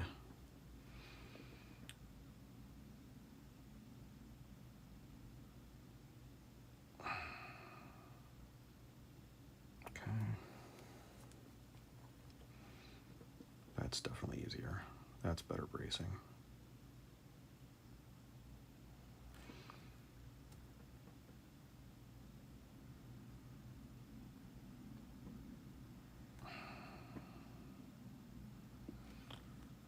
Paint.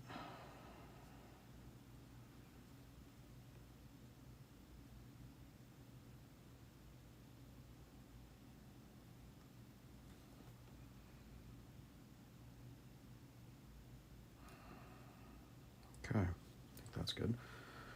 Rim.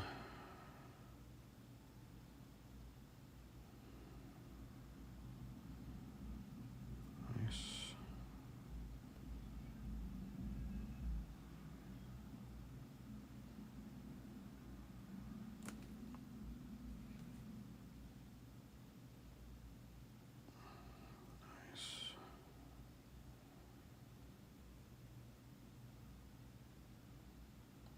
I think that's good.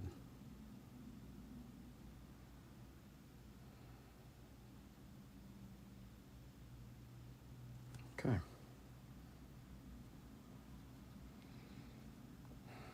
All right, second coat of red for Deathwing. What's this one? Being extra tidy this time, so my brush doesn't flick and touch the pauldron.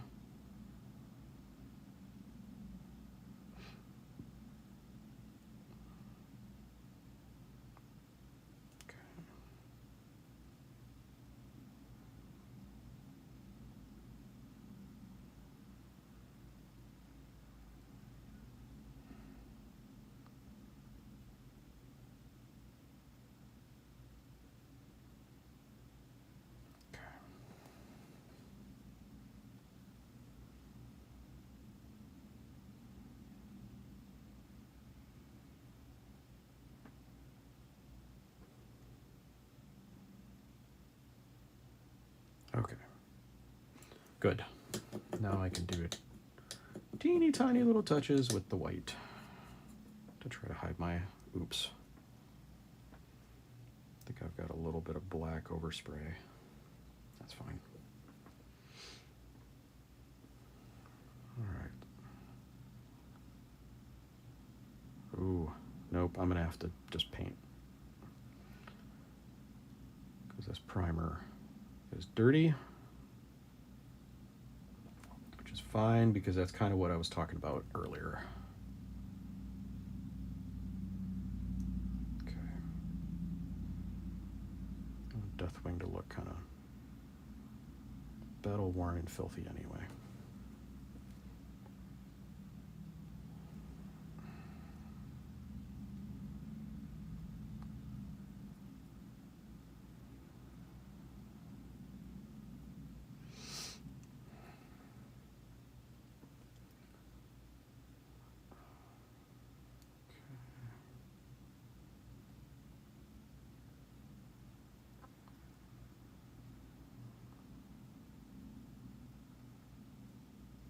Good.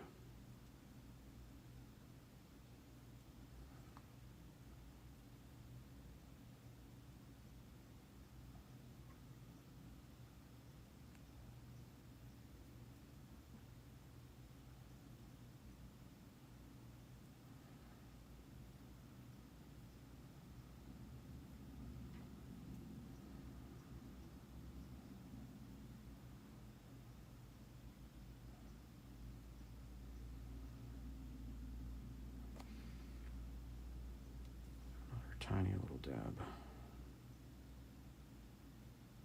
Problem is if you put too much paint on, you can get texture, and we don't want texture. All right. There. Nice. Okay, and I could probably even go back over that with Nuln to get the, or another, God, there's like a Reichland flesh shade or something. That might actually give it the kind of, it's not quite a new Shopty Bone color. All right, now Blood Ravens, I don't think have any other details I need to mess with. Blood Ravens, yeah, just black and white. So, but let me double check the wiki entry.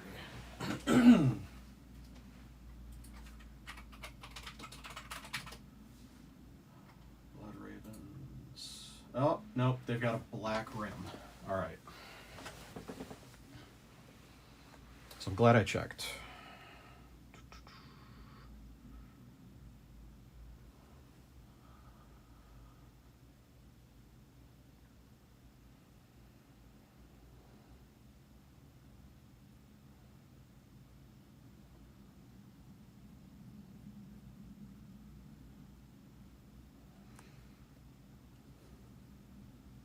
Underside. You're only really going to see the front and maybe the underside depending on how high I hang this thing up. And with LED lights, I really don't want the underside looking like ass. So just a quick bit of color on it.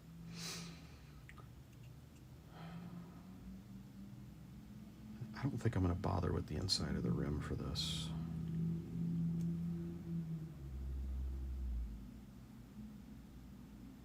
I'm just going to do this outer part of the rim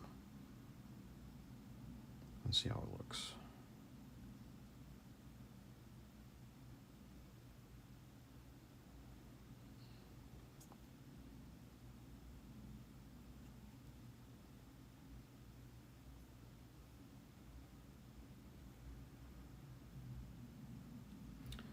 This is Blood Ravens. They were in Dawn of War. I think the entire Dawn of War series was Blood Ravens.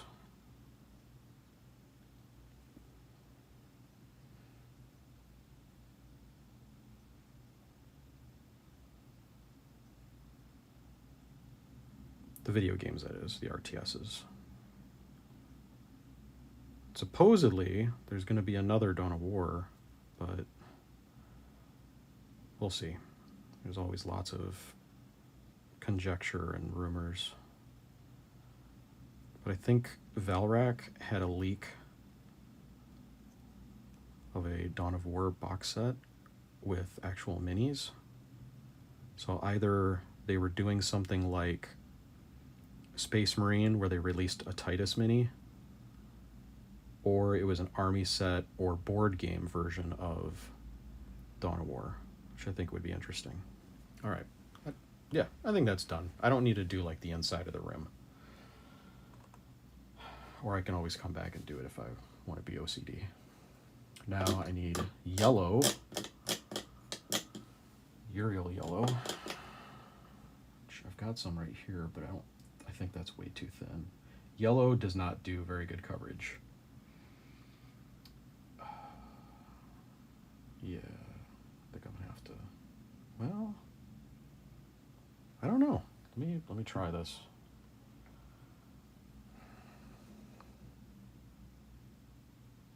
Oh, that might work. For the Lamenters. It is very yellow. I'm glad I primed white. It's almost like a contrast consistency. It's more of that paint that's set on the wet palette overnight with the lid on. Yeah, damn, that one shot. Who's that? The Blood Ravens?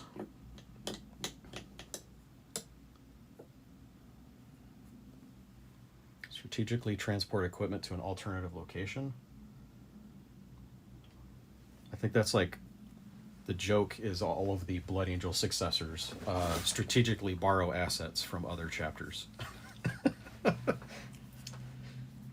But yeah, the RTS, you were like, you'd have to like build at least the first game, you had to build buildings and stuff. It was like a traditional RTS. And then the second game, you played as a squad, and it was a very different type of game. And I think the third one, which I did not play more than like the first mission, that went back into more of the base building, but it's been so long.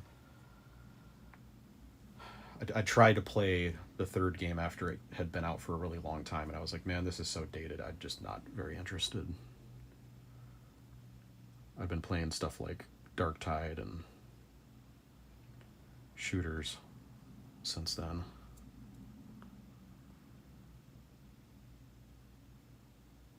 Okay.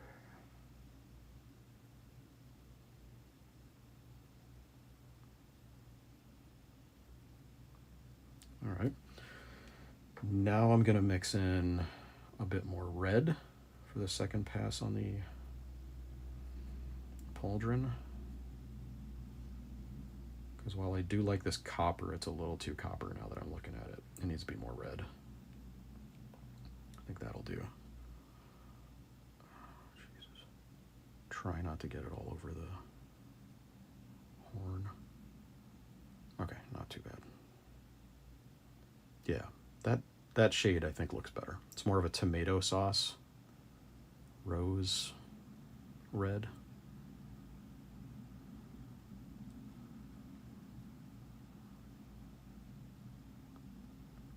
And I think doing it over the copper will be a nice effect.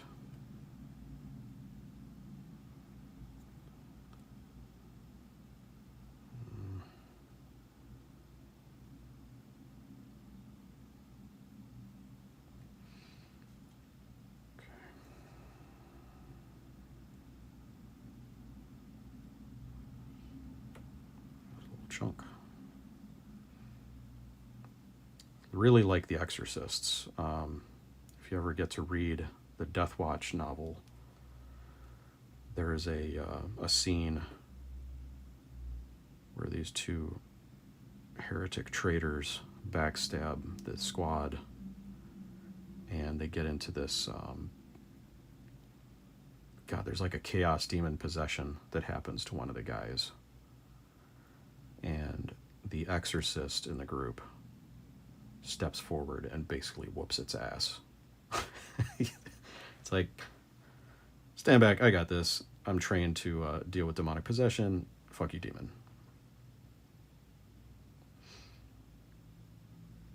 So I always try to have at least one exorcist in all of my Death Watch squads for that reason. Because they will also detect like chaos taint.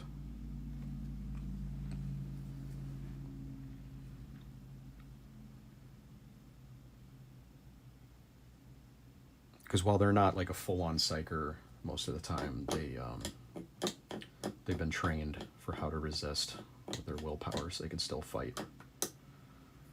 Yeah, that color I think looks pretty good. And the copper is kind of coming through just a little bit. I think, though, I need to do the skull as bone. So going back up to Exorcist. Exorcist, yeah. It's a slight yellowish color. And the wiki has like teeny tiny little ruins everywhere. I'm not dealing with that. That's crazy town. Maybe if I wanted to be fancy, I could like put this on my laser and etch those details in, but that would be crazy. All right, flush my water. There. Okay. Screaming Skull, I think, is going to be the closest, and I think I've already got some on the palette.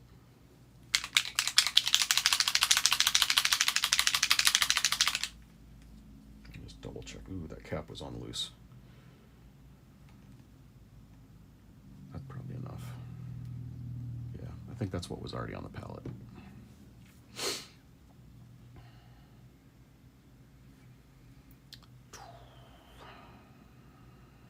Yeah, it looks like it's about the perfect color, too.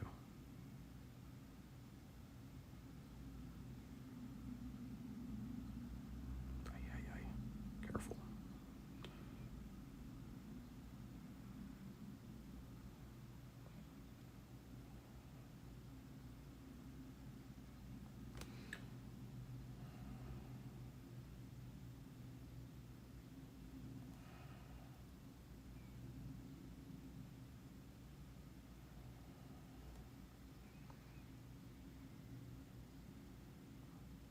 Not going to worry so much about the inside.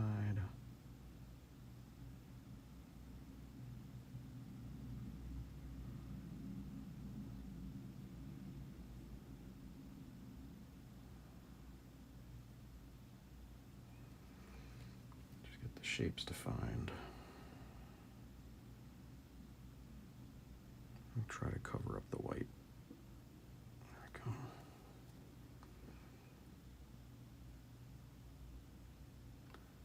And then I might actually want to do some Nuln or Agrax to bring out the horn details once this dries.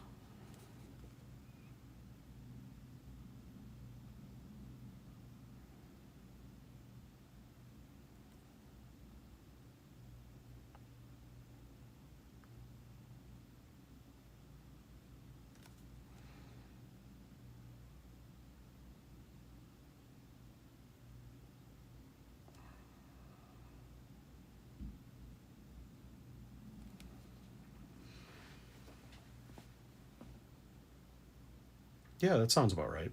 Carabred Crimson. It's kind of a purplish red, right? I think I've got some of that on this rack.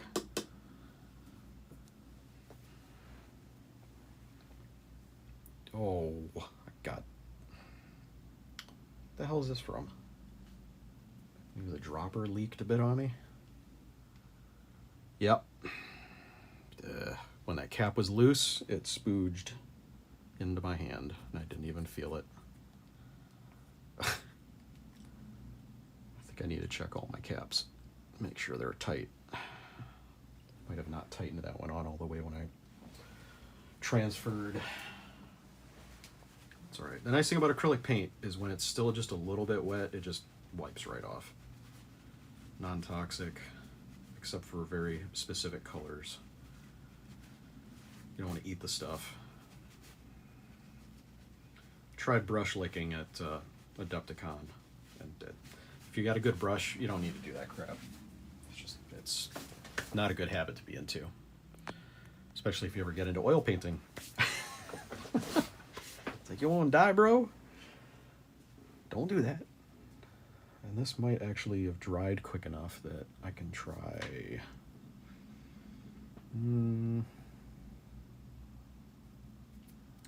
Script. I'll do gnome.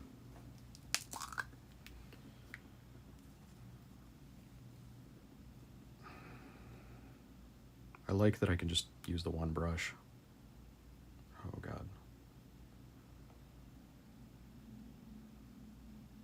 Okay, yeah, that's not so bad. It's kind of darkening it up a little bit, but not in a bad way. Once it dries, I think it'll be less gray tinted.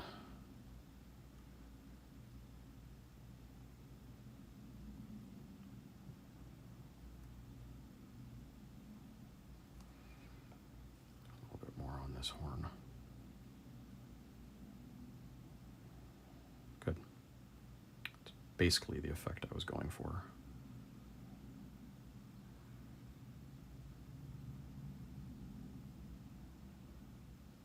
I just want those little lines to pop. A little bit off of that. Okay. The little Hitler mustache. There we go. Ooh. Don't want a bunch of shitty coffee staining. That's better. All right. Once that dries, I think it'll look like what I want it to. Okay. Red scorpions. Looks like I need to do another coat of white.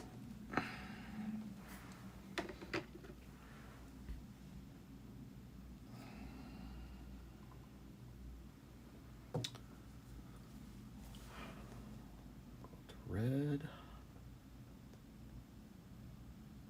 scorpions, yes. Oh, well, that's a pretty bright yellow. That's like lemon yellow. And I don't think I've got something that golden yellow. I'm going to double check the wiki for the red scorpions. See what that rim is. It's really nice having this wiki to like refer to stuff that they, oh man, that is a bright yellow. Yellow helm stripe, yellow shoulder plate, leg and arm trims originally. They used to do a red and black camouflage pattern. It's a red scorpion centered on a white field.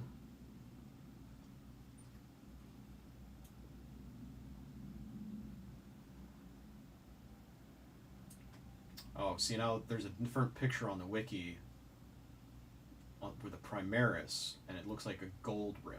So I think that would make more sense. Gold rim. It says yellow trim. I don't care, man. I think a gold trim would look a hell of a lot better.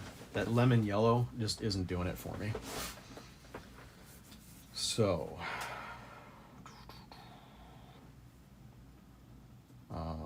first I got to touch up this white. And I might even do the rim around the circle in gold too, but I need to fill in this white. So white scar.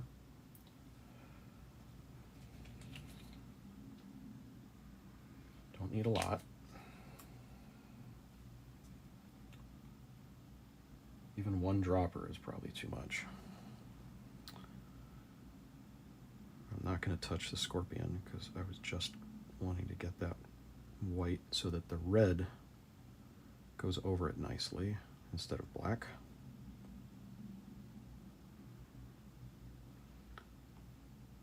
Okay.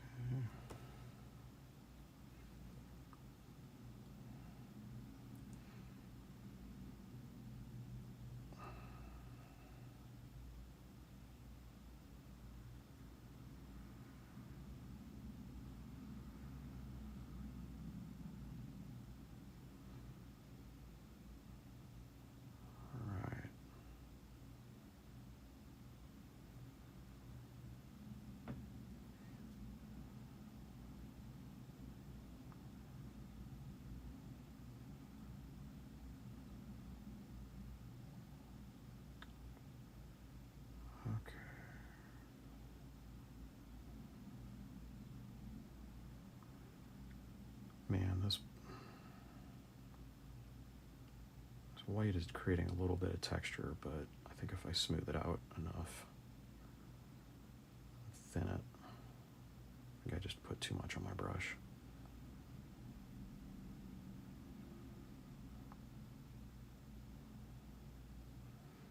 Oh, overshot. Okay. Let's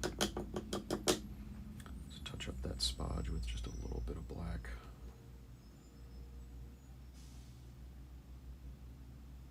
There.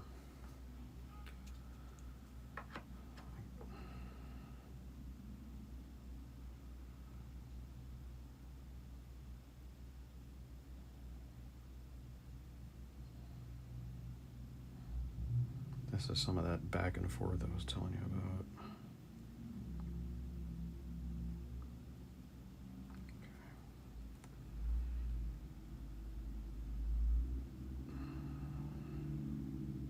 I think I'm getting tired.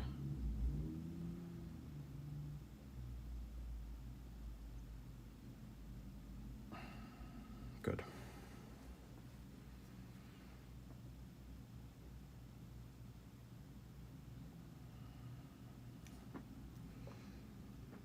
All right. Feather that out. Okay. Now let's do the red for the scorpion. I'll plug my iPad in.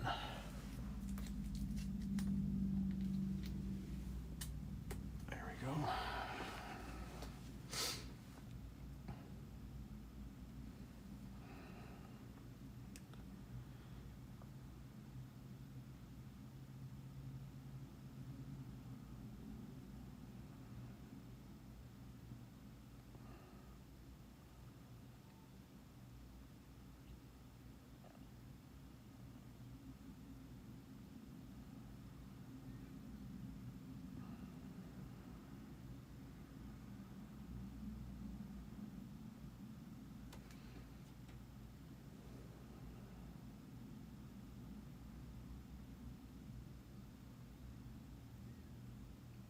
Good.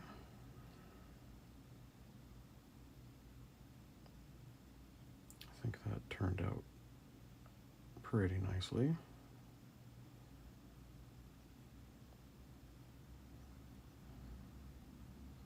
Yeah. Okay.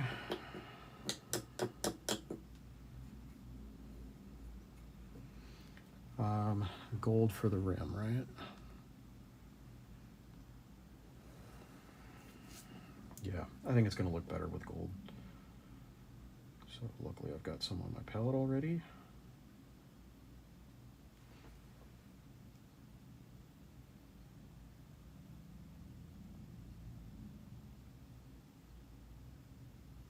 It's wanting to be very thin though.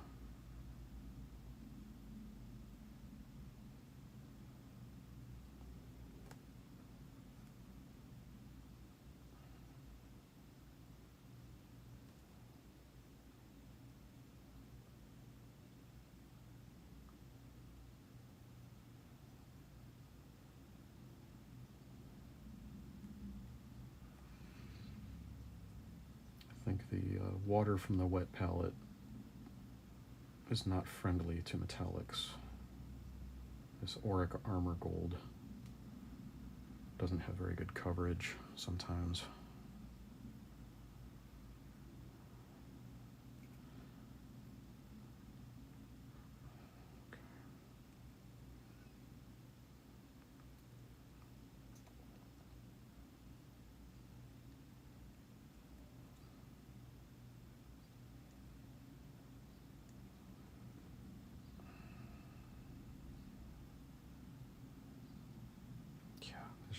Anything to that. The hell, Games Workshop? Work on your metallics. There's like too much medium or something. I think not enough pigment. You can see the milky white pigment that separates out. and then the paint is kind of translucent. Yeah, like you do a stroke and there's like hardly anything there. Alright. I'll just have to do multiple coats of this crap.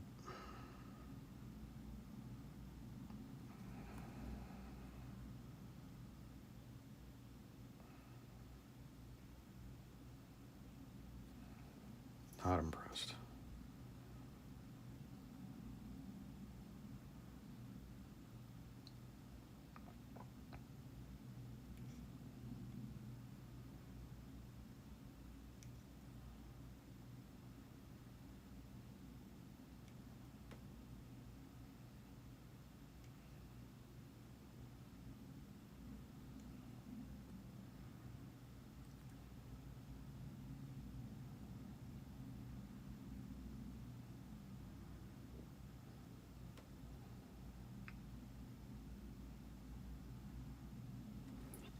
All right.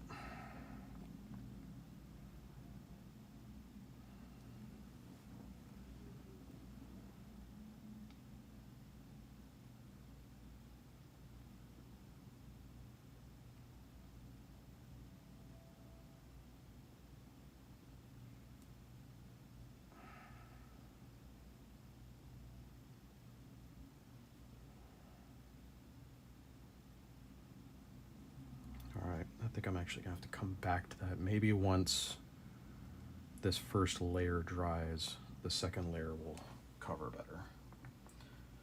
I'm going to do the Mortifactor skull just a bit more. I think a second coat will make it more opaque. Show less of the brush strokes.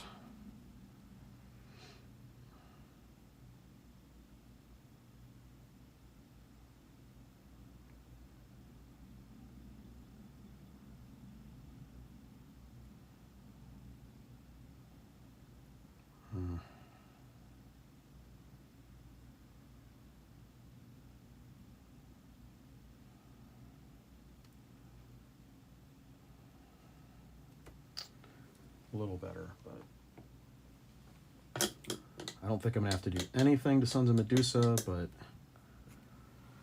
Sides of the Emperor need another coat of gold.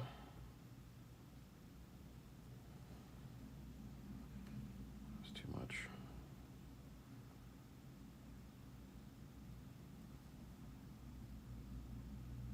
Yeah, that second coat definitely goes on a bit better.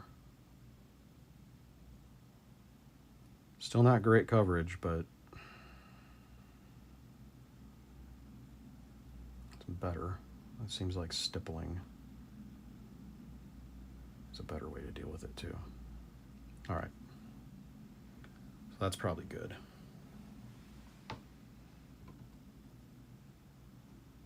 Okay, wolves.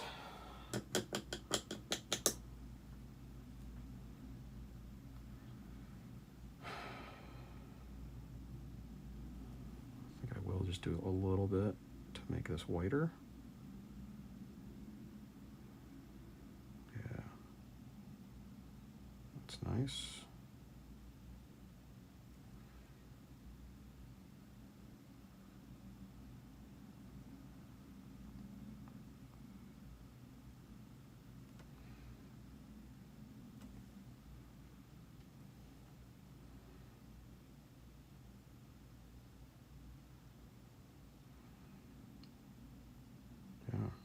That'll do it. All right. And I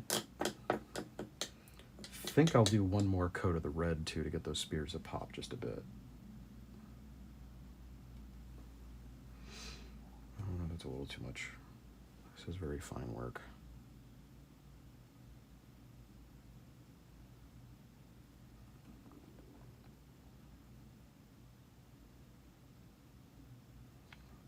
Yeah, glad I did that.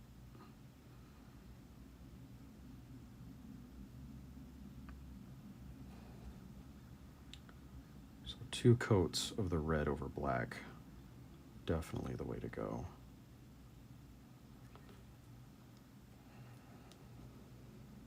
with just the one coat, it looks kind of like a dried tomato sauce.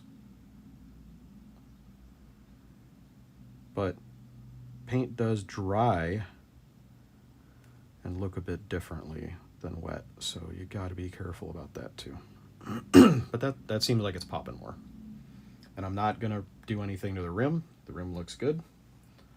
Do need to flip it around though and get another coat of white on the Great Wolf. Make sure all of that red is out, so I'm not doing pink on the Great Wolf. I don't think they'd be down for that.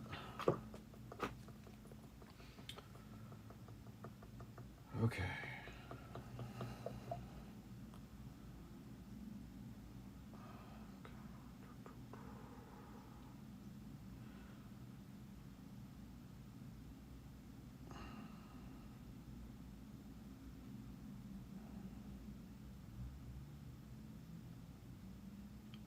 White has such pathetic coverage.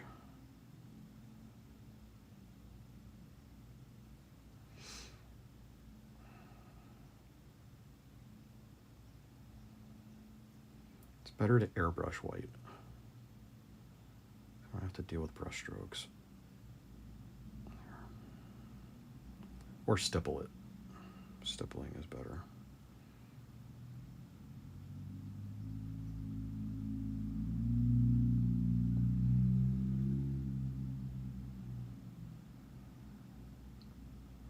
Gold looks good. There. Yeah. Cool. All right. So that is basically, and hey, that